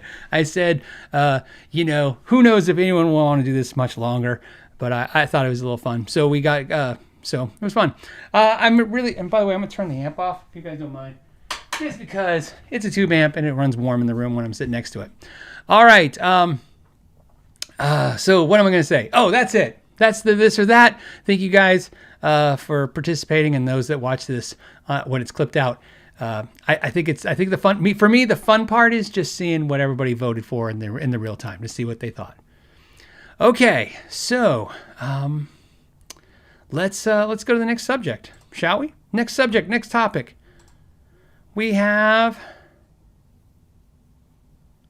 let's do that one.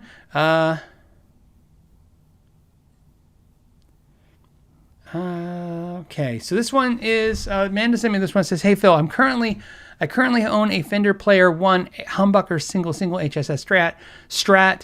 Would going for an American Pro 2 provide me any kind of beneficial upgrades?" I'll say it. It's American. It's made better. So what do you think? So the Fender Player One is made in Mexico. I wouldn't ever, and me personally, I would never argue that the Fender made in USA guitars are made better than the Fender made Mexico guitars. That's not an argument I would make. Fender stacks the deck perfectly. If you remember when they originally were doing the Made Mexico Standard Series, they were only doing 21 frets. So if you wanted 22 frets, you couldn't get it unless you went the American one. They were using ceramic made pickups, which sounded different. To me, I always liked them. I always loved them. In fact, I still have a guitar with ceramic, not a Mexican made guitar. I have a USA guitar with Mexican made ceramic pickups in them because I think they kind of have a P90 vibe to them with those big ceramic magnets and just the way they kind of push and hit. They just have that vibe. But, Fender would do that. And then Fender was using originally smaller fret wire on those.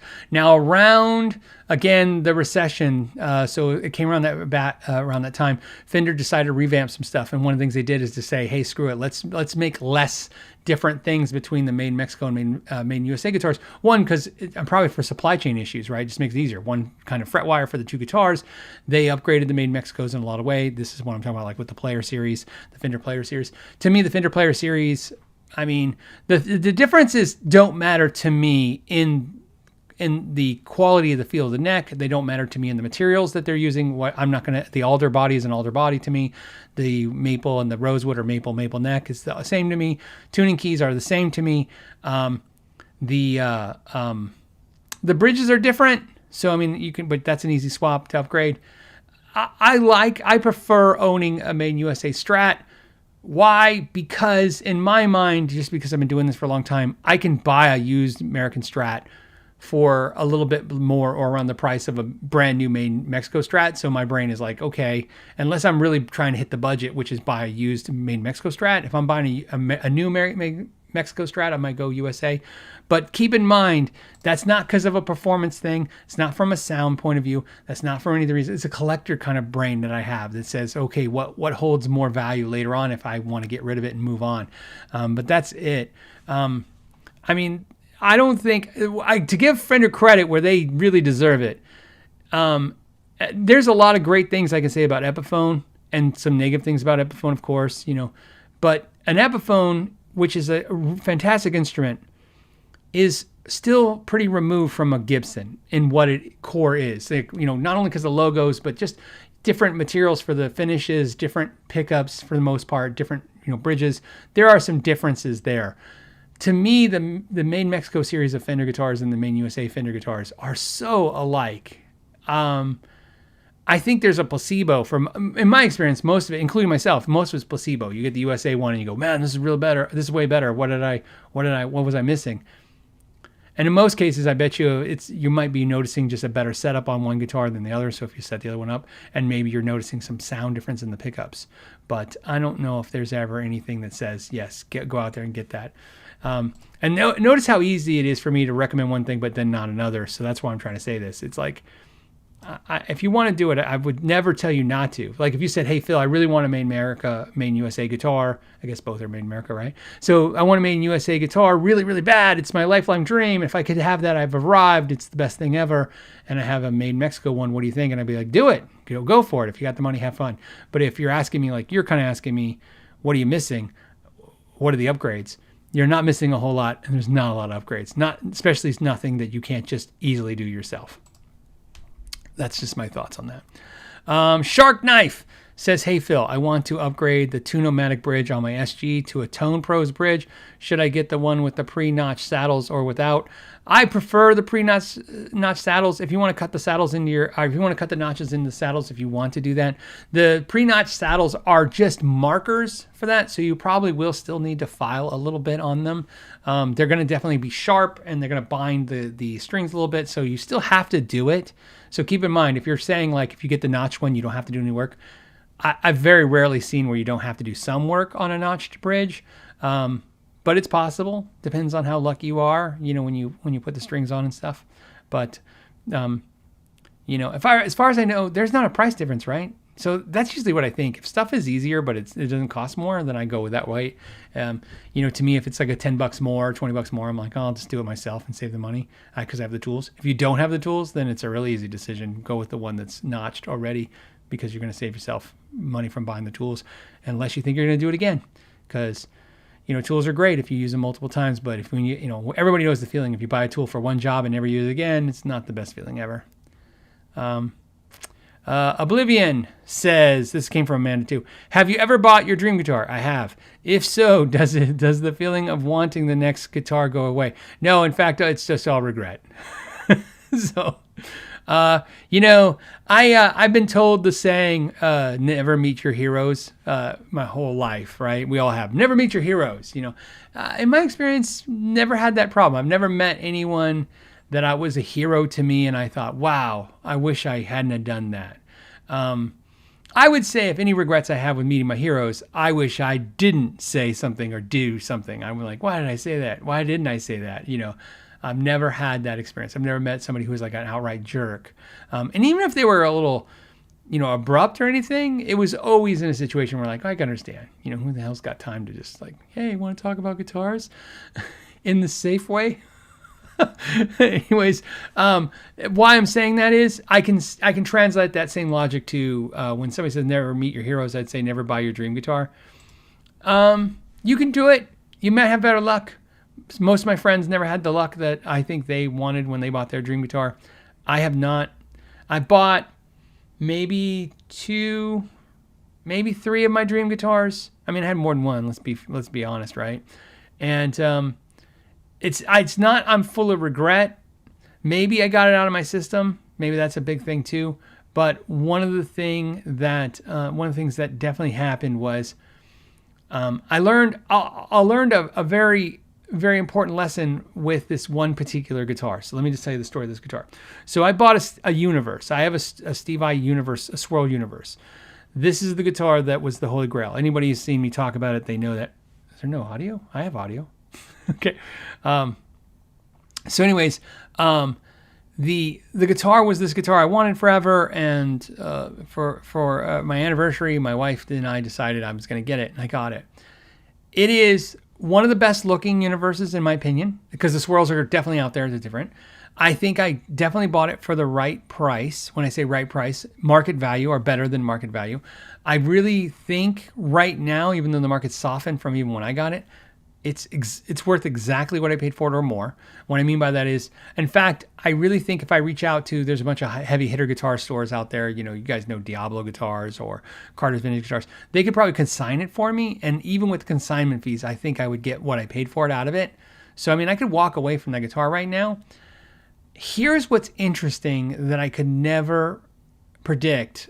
And this is something to think about. This is the advice that will maybe I can impart on you and maybe help you.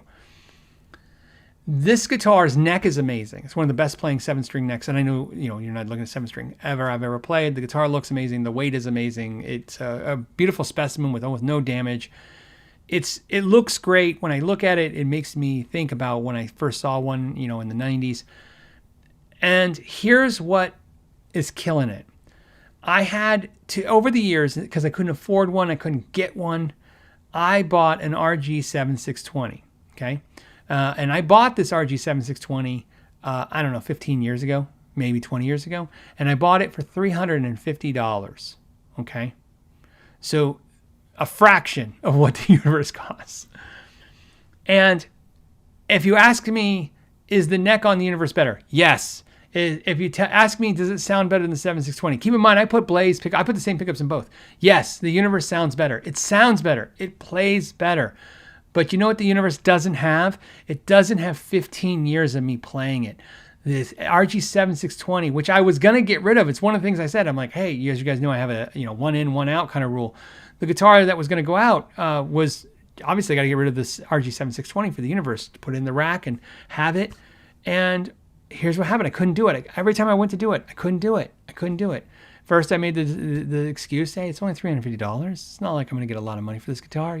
Keep it. Then it was, well, it's a nice backup. And then it slowly hit me over time, A-Bing them and playing them, kind of like this or that.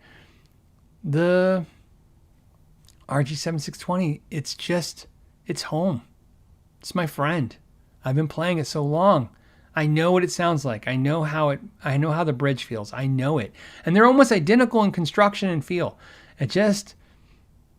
So what I learned about this for myself, and this is the thing I can impart on you, is I learned that a dream guitar is amazing, but the guitar that you play with for a long time is your best friend. It's your best friend. And it's just, there's just no way for it to go away. So what will eventually happen? The universe will eventually go. That's, right. My wife already knows. We talked about it. I have no eagerness to get rid of it. She has no eagerness for me to get rid of it. It's just one of those things. The only reason it'll ever go is because I don't buy guitars to flip them or make money or do any of that stuff. If I'm buying a guitar for me personally, it's so I can use it, play it, and enjoy it. And I'm enjoying it, but I'm not using it. And so eventually I'm going to feel guiltier and guiltier about not using it, and then it's going to go. So that's what I say about your dream guitar. Is I'm not telling you not to buy it. I'm not telling you not to get your dream guitar, but I will tell you that, and this is what I've learned over time. The guitars are, they're personal. In fact, a funny thing, I can't tell you where, but I was on a podcast this week, on somebody else's podcast. Eventually you'll see it. And one of the questions was they're asking me about my guitar collection and, more importantly, my favorite guitars. And ironically, I told my 3 favorite guitars. And the 3 favorite guitars were the guitars that I play the most. It's not that they are my favorite and I play them. I play them and they became my favorite. They just became the thing that I use all the time. And now I'm used to them and I have to have them all the time. So that's my 2 cents on that. And do I have any other dream guitars left? I do have a couple guitars that I was like, oh yeah, that would be great to own. But to be honest, I've bought, like I said, 2 of my dream guitars, maybe 3 over the years. And every one, it's the same story. It's great, but I've really kind of like what I have. I guess who I am now and the guitars I am now with. And maybe if I would have got one, 20 years ago and spent 20 years with it, it'd be a different story, but I didn't. Gray-haired newbie. Hey, I love the sign on. It says, hi, Phil. This is from Amanda, by the way. In your Martin deep dive video, you mentioned the guitar had been plecked. Do you feel it had any impact on the playability of the guitar versus one straight from Martin? So first of all, Martin plecked that guitar. So the pleck on that guitar, let's verify this real quick. So the guitar was not plecked for me. It was not plecked by Guitar Center because Guitar Center sponsored the video. Guitar Center sponsored the video because you guys have been asking for more acoustic guitars. So when a company like Guitar Center or another retailer reaches out to me, one of the things I try to do is try to get guitars that I normally wouldn't buy or get my hands on, so that I can give you guys these other things you guys requesting. And so you guys know, somebody's going to say it right now in the comments, but what about basses? I'm working on that too. When you guys talk about basses and Martins, and here's why I'm doing it, just so you guys know. If I can get the guitar sent to me by a company like Guitar Center or Sweetwater, something like that, and sponsored, I don't have to worry about the performance of the video. I don't have to worry does it get 150,000 views so I can break even on this deal, or so I can, I can just go, this guitar is, people want to see more guitars on the channel, especially acoustics. And I thought, what's cooler than a mid-tier priced Martin that sounds like one of their most iconic guitars. I thought that's a great guitar. We got to do that. We went through and there was 8 different Martins we were going to pick, and last minute I just picked that one. So back to the important part, which is that guitar. Martin states that they plecked that guitar. That's why I said it was plecked, because Martin states that. Let me do, and I'm going to answer your question, but first I just want to, because that was a question, that was a comment in the video, who plecked it. Martin. So you guys don't know if you didn't watch that video this week. It's called the Martin D12E. It's a made in Mexico guitar that's 100% solid wood, solid top, solid side, solid back, ebony fretboard, ebony bridge, so no rich light fretboards and all that stuff. Comes with a deluxe gig bag, and it is aged, and it's made to look and feel and sound like a D18, which is a $3,000 iconic, obviously Martin. And it's actually behind me. I'm pointing at it right now. This is it behind me. I'm pointing at the guitar on the wall, and it's a fantastic instrument. So let's look at the specifications, because somewhere in here it's going to say this. Spruce top with scalloped X bracing, delivers bold, clear tones. Sapele back and sides, which are also solid. 25.4 scale. Plecked frets ensure accurate intonation and consistently playability across the neck. So Martin plecked the guitar. So that's why it's plecked. So for those that didn't understand that, I didn't think to say that in the video, because I read it off their spec sheet, the specification sheet from Martin. I just assumed it would be easy, but I saw a bunch of comments saying who plecked it. I didn't think that you guys would have thought because it was sponsored. It makes sense. You guys, I said it was sponsored by Guitar Center, so you guys probably assumed Guitar Center Pleked it. They did not. So to gray-haired newbies question, do I feel it had an impact on the playability of the guitar?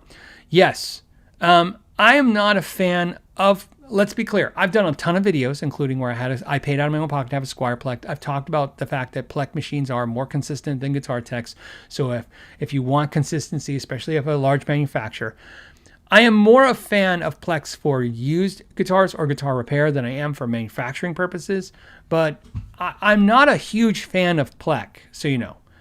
I don't have a problem with it. I would never not recommend you do it. In fact, if you said, "Hey Phil, I'm thinking about having a guitar Pleked," yes, that's fine. It's a good setup. It's a good system, and it does great.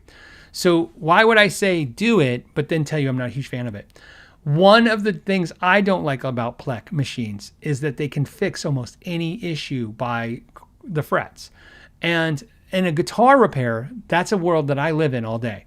So what I mean by that is you bring me a guitar and I'm going through and you got a couple high frets and they're seated correctly, but they need to be lowered either because they're high or the neck. I don't want to say twisted. People get freaked out about twisted, but let's just say wood's never really flat all the time, especially all guitars. So what happens is one thing all guitar techs can do and luthiers can do is level your frets and crown them to make your instrument perform its best.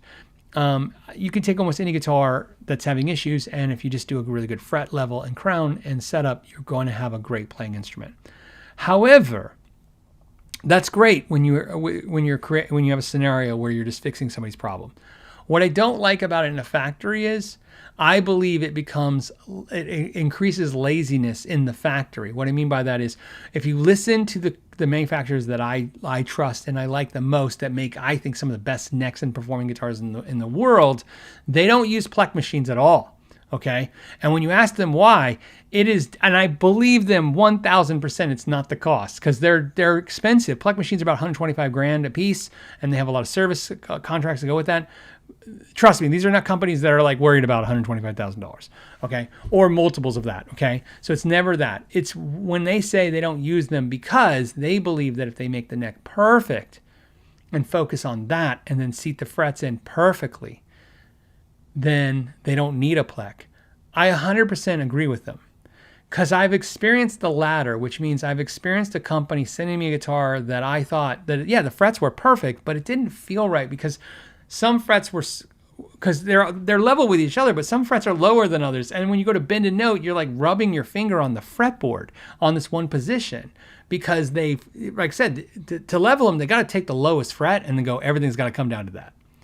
And if you're like me, I'm not a really big fan. I don't need jumbo frets, but I don't like really thin, small frets. So that's essentially what they're making. So I don't like the catch-all factor. And I keep seeing it when I go to factories and deal with, there's a particular factory I'm not going to rat out because I'm still working with them on trying to get to their factory and see them because of this.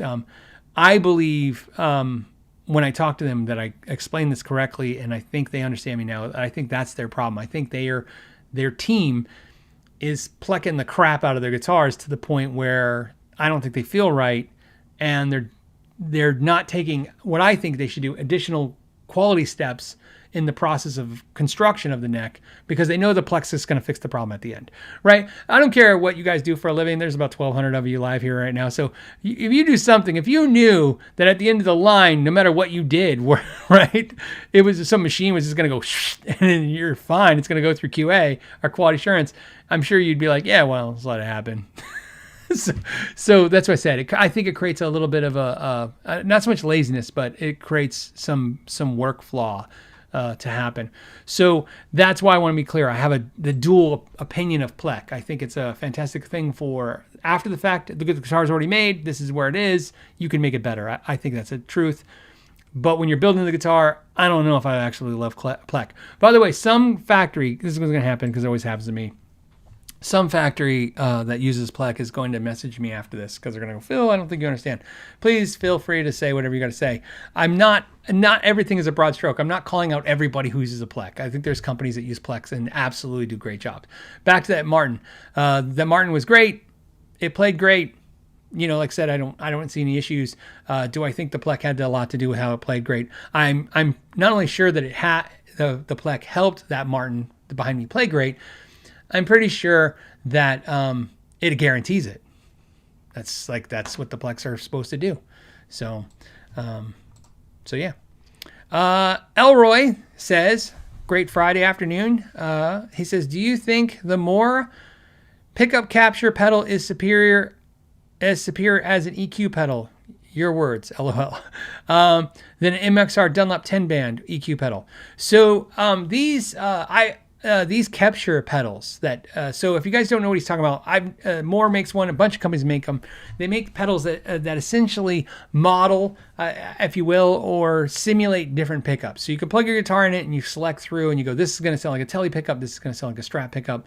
And that is something absolutely you can do with an EQ pedal. You could take an EQ pedal like a Boss pedal or an MXR pedal right now. You can plug your Gibson Les Paul into it with humbuckers, and through the EQ you can make it sound like a Strat. Absolutely. It's totally, not only totally possible, it's done all the time. You can make a guitar sound like it's out of phase. So if you want that, hey, this guitar sounds like a cock de wah, you can do that with your wah pedal or your EQ pedal. You can make somebody's like, hey, I want an out of phase switch. Okay, cool. I told you guys one thing I used to do when I used to have people come in and go, I want, they'd come in and go, I want you to install these pickups and I want coil splits and I want an out of phase switch and I want this and I want that. And I go, okay. And I go, why do you want that? And they go, because that's what people put in them. And I go, have you ever tried out of phase? No. And I could take their guitar and I would put on an EQ pedal and let them play it, simulate the out of phase sound, which is basically reverse V on your EQ pedal. And then they'd go, oh, I don't love that. I'm like, okay, well, there you go. Use it or not. I'll put it in if you want, but I just want you to know what you're doing. But anyways, yes, I believe what those pedals are that simulate these different pedals are just like impulse responses are essentially EQs. And very knowledge of this is very limited. You understand? In fact, I saw Michael Nilsson's in the chat. He actually creates impulse responses, so he could answer the question way better than me if you go to his live show sometime. But the point I'm going to make is that I've seen manufacturers make impulse response simulation analog with EQ, the same thing. When I tried one of those pickup simulation pedals. I forget the brand. It's on the channel. It's from probably 6-7 years ago, and I thought it was cool, and I liked it. The only thing I didn't love about it, I think it was $200-300 for that. And again, I was like, well, that's cool if you really need it. Otherwise, you can use your EQ pedal. I would imagine the more. Let's take a look at it. Let's look it up. More. So you guys don't know. I don't know what the hell I'm saying. I'm not jet lagged, but I am driver lagged. So you guys know, more is pronounced like moo, like a cow, moor, and that's how you do it. And it's Chinese. It means magical ear. So a little there. So I'm stalling while I look this up. So, but that's absolutely true. I'm not making that up. It's the Tone Caption GTR. Is that what it is? Is that what we're looking at? I'm gonna find this thing. The Hustle Drive? No. Tone Caption GTR. That's not that. Pickup Simulation Pedal. What's it called? Does anyone know what it's called? Simulation Pedal. I'm not finding it. Let me go back to the chat. Can somebody put what it's called? Oh my gosh, you guys are putting so many comments I can't see. Does anyone know what the more is called? So I can look it up and look at this, what he's talking about. No, I'm not seeing anybody. Anyone finding it? I'm looking right now too, just so you guys know, but I'm not finding it. You know what I could do? I could actually just go to Moore's website. More. Okay, let's go here. And maybe I'm on a Wild Goose Chase. What is this? Oh, that's more guitars. That's a store. What about more pedals? More pedals. Okay, this is, I don't find it. Okay, so there's more audio. And language, support. Is there a search? Search. Pedals. Okay, here, so you don't have to just watch my face. You can look at what I'm looking at. Okay, I see a drummer. I see a looper. I see this.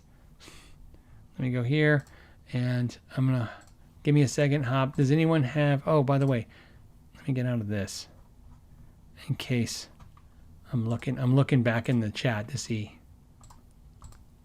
if you guys have.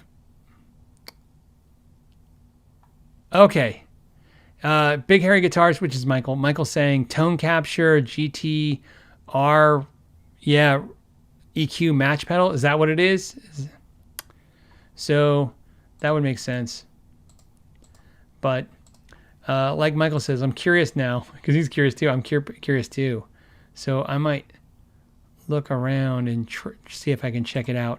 But, oh, you know what? Did I just find it? Nope. This is going to be wasting everybody's time because I'm just looking for the stupid thing.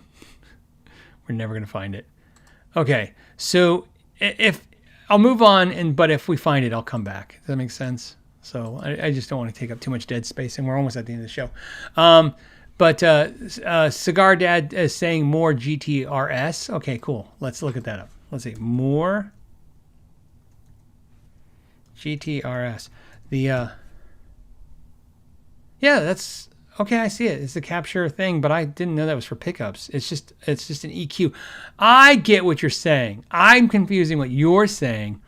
You're not saying it's a pickup simulator pedal, although I have done reviews of those. You're saying it's a programmable EQ pedal. I think, is that right? And it has. I don't know if I did a video of this, but I had one for a while, and I was checking it out. Yeah, it works. If you want it preloaded, yes, it would work for what you're saying. Yes, you can use it like an EQ pedal, and it's programmable. So if you guys don't know, let's go to it here. This is what he's talking about, and this is it. And yes, I've tried this thing out, so I know exactly how it works. It's essentially just like I said, you set the EQ, and then you can keep them as programs right there, and you can toggle through them. So it's presets. So pretty cool. It's pretty cool. And it's like $60. You could probably pick one up for $70 or whatever, $69. So pretty reasonable. Yeah. By the way, what I was looking at was, guitar, pickup simulation pedal. I actually wonder if the company that made that is still around. Guitar pickup simulation pedal. And it doesn't come up. And I'd have to go through my old videos and find it. But there is a company that makes pickup simulation, and it works like that. It's pre-programmed EQs to make them. So, interesting. But to answer your question, yes, I believe you could use that. That's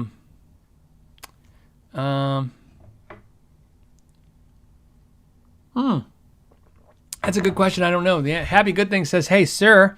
He's talking about John Suhr and Tom Anderson work for Fender in California. Any Mexican luthiers who worked or work for Fender in Sonata and sell their own guitars? Not that I know of at all. I don't know if I don't know if it would help them. So John Suhr, Tom Anderson working at Fender isn't really the big deal. They worked a custom shop, so that's probably where the massive difference is. John Suhr's respect comes from the fact that he's not just physically worked there building guitars at Fender. He's a design guy. He helped do stuff at Fender. He created models. He built ones, obviously custom from hand, for famous artists. That helps too, by the way. It's nice to throw in hey, I made a guitar for Eric Clapton. I don't know if that's true, but he made them for famous people. So I would imagine that's where their notoriety comes from. Think about this. When you think of Joe Knaggs from Knaggs Guitars, he obviously was at PRS Guitars, but he just didn't work there. He was a designer there. He designed guitars there, and he started the private stock, which is essentially Power Smith's custom shop. So I would imagine that would be the big difference in the Made in Mexico facility. If somebody worked there and said, "Hey, I'll build you a guitar," and you're like, that might work if you don't know anything. Know anything about how the guitars are made in the factories, but you understand if you're in a factory, it works unfortunately like a like a fast food restaurant, somebody's just doing one thing all day, or they maybe work multiple stations, but they only know parts of it. So it's not very common to see somebody in a factory position who's like, I can build you a whole guitar, because trust me, I've done it. They're like, no, I can do your fret work. I did that. I can buff guitars because I've done that. I can do electronics. I've done that. So it's different when you're in the master category of doing stuff there. By the way, somebody found it, and then it's, where was it at? And then I thought did I copy paste it? Let's see if I did. Did I copy it like a smart person when I saw it? I thought I grabbed it and caught it. Nope. Somebody named the pedal that I did the review of that sounds like pickups. And I was like, yep, as soon as I saw it, I go, that's the pedal. And then it scrolled too fast. Hold on. I'm just scrolling real quick to see if I got it. If you're the person that posted that, can you post it again real quick so I can look for it while I'm... But whoever put the name, that is absolutely the name of the pedal I reviewed, and that is the pedal that simulates all the different pickups. So if I see you post it again, I'll make sure to read it.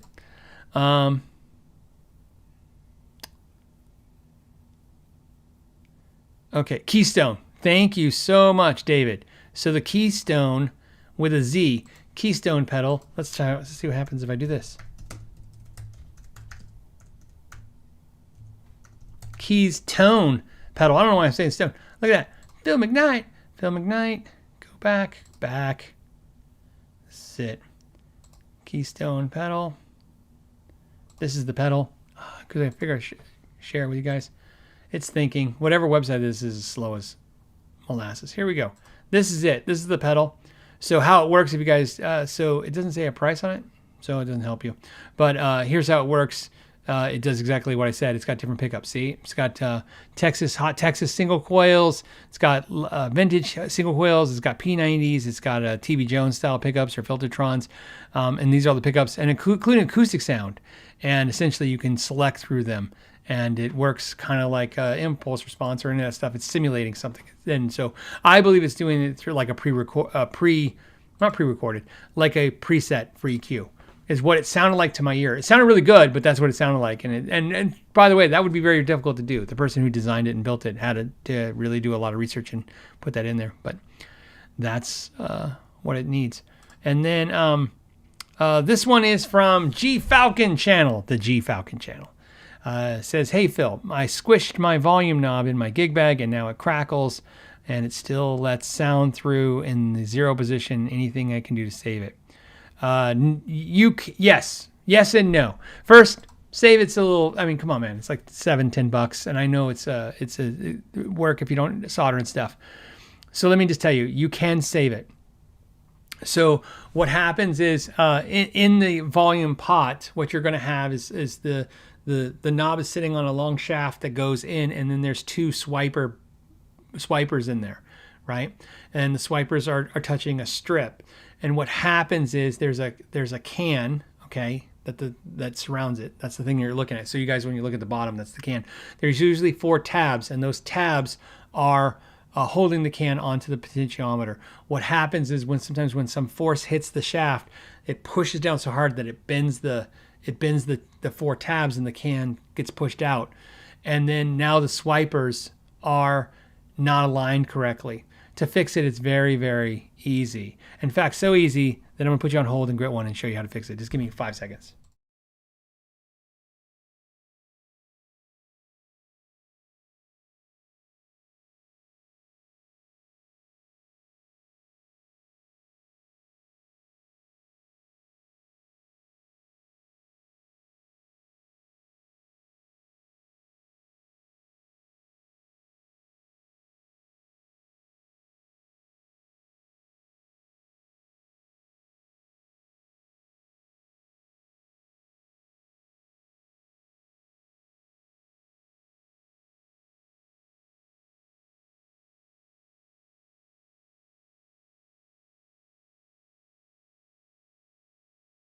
Okay, I'm back. So while I'm talking, I'm going to take this thing apart. So what I'm doing is doing what I showed you. This is the top. Well, this is the bottom of the potentiometer. Here's where the shaft is I talked about, right there. And then these are the tabs. See, there's 4 of them, like an X position, okay? And you'll bend them back. They'll probably already be bent back. I'll show you that too. And I'll switch cameras so you can see a little better. You know what's funny is I can't get to the shop and back in fast enough. So in the shop I have a display one for when I do clinics. That would help. But anyways, I just want to show you, because this could save you some money if you can fix it yourself. Okay, anytime now. I got one more to do, but I'm doing it with a makeshift tool right here. Okay. Oh, this is driving me crazy. One more tab. These were great. If you had this potentiometer, you wouldn't have had a problem. These tabs are not bending at all. I cannot believe this. This last one. Okay, I'm going to just pull this apart. Okay. It's not going to work. I can't get this last one. Not with the tool I have. Hold on. When in doubt, get a Swiss Army knife. And don't cut yourself. And that did in 1 second. Perfect. Okay, ready? Here we go. I'm going to switch to this camera if it helps, because it's going to help me. Let me show you what you're looking at. There's those 4 tabs. See them? I see how I've bent them out now. See they're bent? What happened to your guitar was you got force here and it pushed, see? And this pushed down and bent these tabs. And now, looking from the side, your can is pushed down. And then if that can comes off, what happens in here? The whole assembly falls apart. See what I was talking about with the swipers right here? The wipers. See these wipers right there? These wipers need to have contact right there. And they have to have contact correctly. See? So they spin. And also, there's usually something on here that when it hits, sometimes in the can, it stops. Okay? But either way, it stopped. And so what happens is when you go to 0, you're like 0, you're still getting volume through. It's because your swipers are still your wipers. I don't know why I keep saying swipers. I'm sorry. Wipers keep touching. So essentially, what you want to do is just go in there and disassemble this how I just did, which is bend these 4 little tabs out. I would use needle nose pliers. Be careful. And then bend them out. Once you bend them out, this is what you're going to do. You're going to put it back together. You'll rotate it a couple times. You'll see where it all of a sudden it feels like it's right. See? There it's right. And then you bend them back with your needle nose pliers. Okay? Which I do not have. But you get the idea. In fact, I'm going to have to do it this way. Yep. Okay. And then as you bend them, you'll just bend them back over. And the whole assembly will work again. You can go through that if it works. If your potentiometer is cheaper, sometimes it's a little bit more difficult. Sometimes after you fix it, there's other damage. Maybe scratches have happened and other things that will not so much be irreversible, but you'll have other problems. That's why sometimes, if you got the time and you want to learn it, fix it. The good news is this. You're going to probably have to replace it anyways. So there's no downside to try to fix it. If you try to fix it and you screw it up, just put a new one in. And if you fix it, well then, you can fix it. The thing I like about that is either way you'll get some education. And now that you've seen how it kind of comes together, think about this. It's, what is it? 4 parts. You're going to have the cap. This is what you're going to essentially see on a potentiometer. You're going to see the cap. You're going to see this has the tabs for soldering to. This piece, which also has the important part, the filament right there. Then you're going to have the shaft with the wipers. It's going to have grease. This is for lubrication. It's a family channel, but we're going to talk about shafts and lubrication. I'm sorry, guys. And then, of course, you're going to see lubrication inside the can, and that's the bottom. So, like I said, it's 4 whole pieces. That's your entire assembly of this, and there is differences in different models, but essentially they're all going to be like this. They're not going to be more complicated. They're going to be less complicated. All right. So, somebody says you can always spray it out. You can. The problem is that again, hey, what does it hurt? Put in some electronic lubricant. The problem is that when he says crackles could be dust. Crackles could be anything. But when he says no sound through 0 position, that tells me that the wipers are not touching something. And that's because they've been, and they might be bent. So, you might have to actually do what I just did and then also bend your wipers back, into positions, stuff. So, there you go. I will, maybe I can do a video of that. We do some shorts now, repair shorts, and I throw them out. So maybe we'll do that. Let's do one last topic. I know it's a little over, but hey, why not? Let's do one last one. Let's actually also check.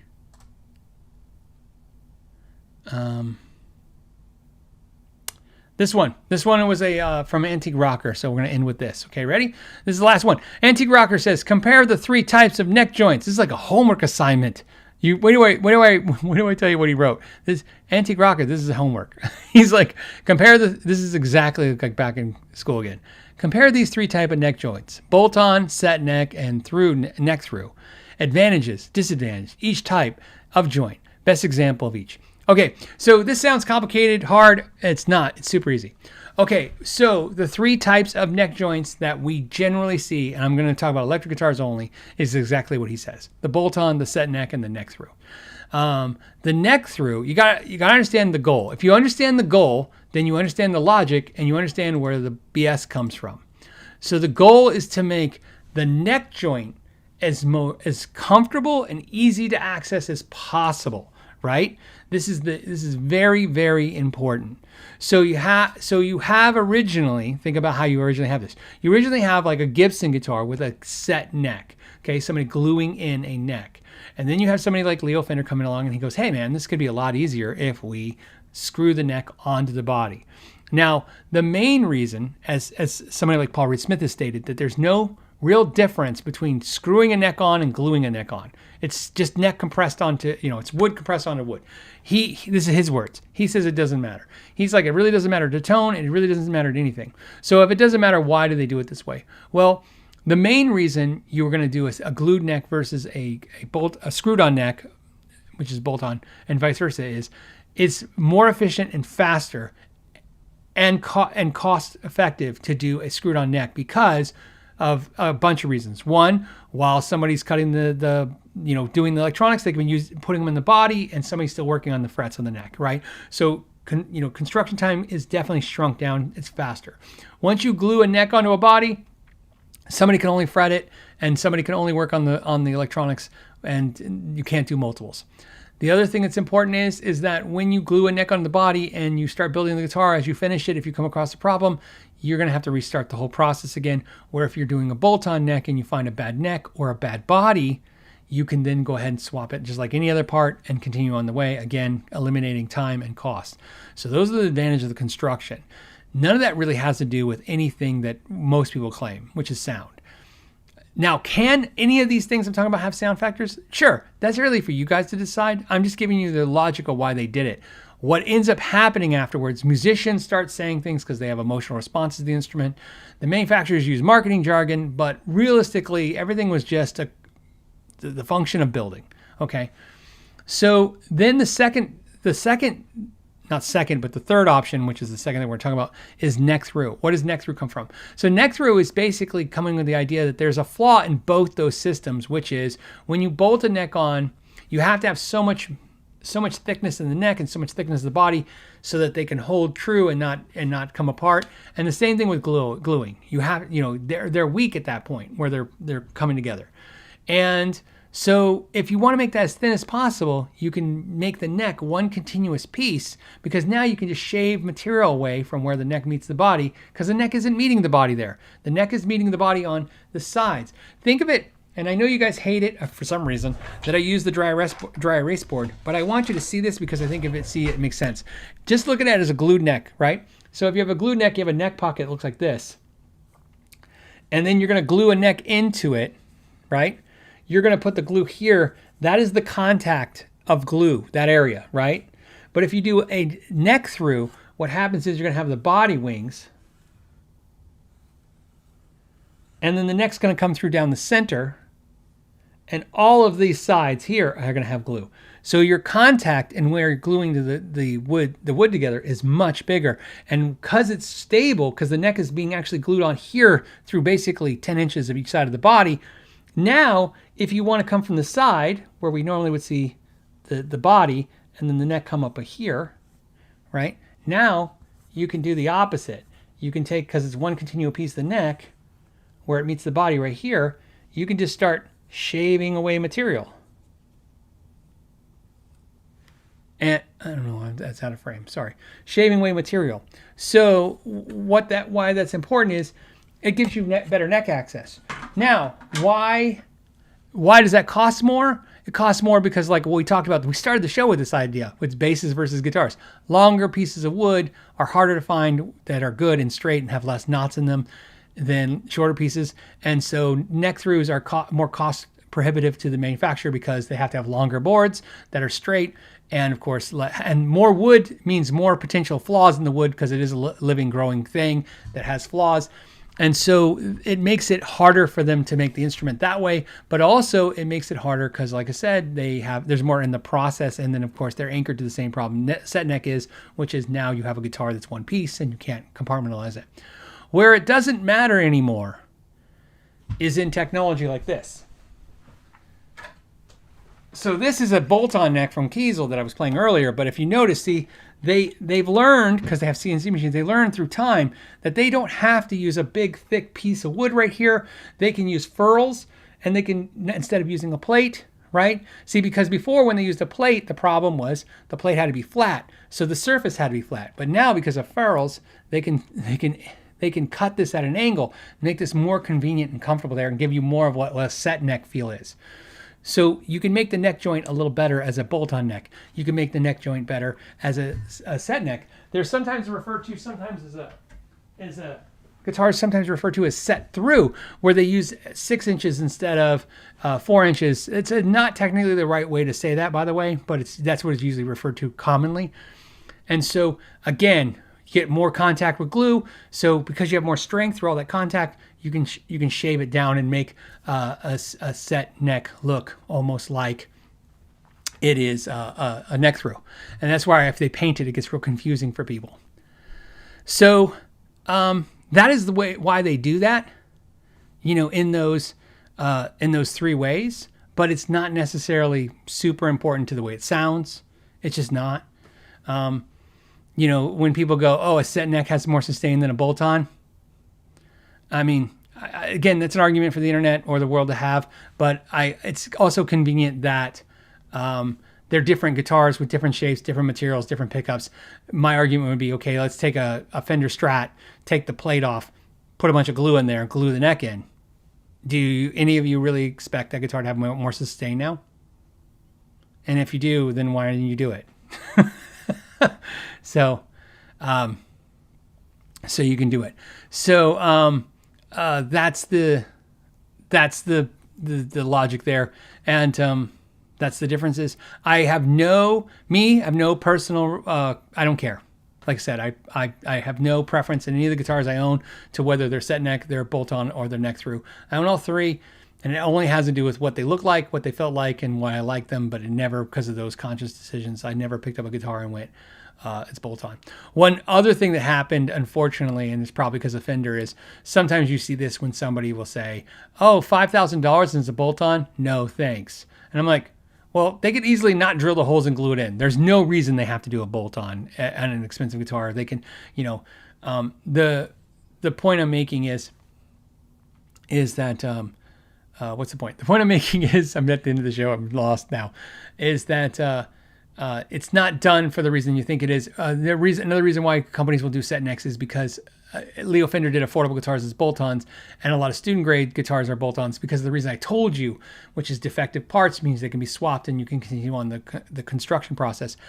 We start associating inexpensive with screwed-on necks or bolt-on necks, and therefore we assume that set necks are better, but they're not better. They're just more expensive, and they're only more expensive in a construction standpoint, which most of those construction standpoints don't even affect anymore in new factory design and manufacturing.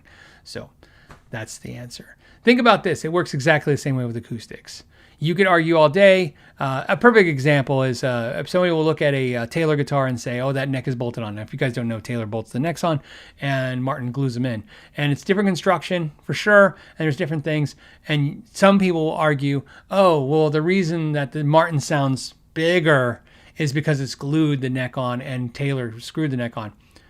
You should play a Collings. Collings are also screwed on necks, and they are just as deep and vibrant and full sounding as a Martin. It's not the construction. It's just by design and what everybody's after. Taylor was after a more separated note, separation sound, clearer, more bell-like across, and that has nothing to do with going with that neck reason. The only reason Taylor guitars has a bolt-on neck is because they figured it was easier to repair and fix a neck after the fact.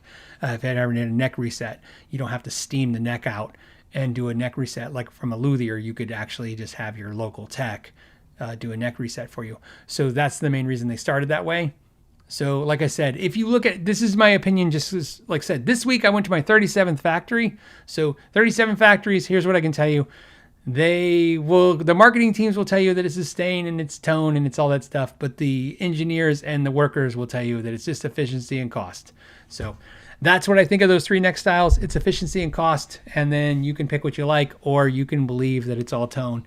I don't have a problem with whatever you decide. All right. On that note, I'm going to call it. So good news. You made it to the end, so I'll just give you the cool announcements that are going to help you at the end. We have some cool videos for you next week, but more importantly, we have some really cool videos. We have an amazing factory tour. I mean, I'm going to put it on the same level as the Cortec video. And if you like the Cortec video, you're going to like this as a really eye-opening, like holy crap experience that no one's ever done on YouTube before. So that'll be cool. There will be soon. I'm just teasing you guys, so I'll just tell you the teasers. I was in California. I went to my favorite guitar store in California, and I bought a guitar. And so there will be a video on that, what I bought, why, and why it's one of my favorite stores, or it's my favorite store in California. It's one of my favorite stores, but it's my favorite store in California. So that's coming out. I actually did 2 podcasts I did one with Gabe, the CEO of Guitar Center. That will come out. This is 1 year later. What happened? And of course, we've been talking about on the show. Obviously, you can imagine what I talked to him about. And more importantly, I actually did another bonus podcast with Andy Powers, the CEO of Taylor Guitars. I did that one too. And again, I kind of just steal in my wife's words. She's like, it was powerful. That's what she said. She said what he said was powerful. So we'll go off that. And I think there's one other video. So we got like 5 or 6 videos done this week there. It was long. It was hard. We were at a different location every day. We stayed in 3 different hotels, but 4 different days. So a lot of checking in, a lot of checking out. So it was really crazy and a good time, and you'll see the content for that. On that note, thank you guys so much. I will see you guys soon, especially next week. Until the next time, know your gear. The Know Your Gear podcast.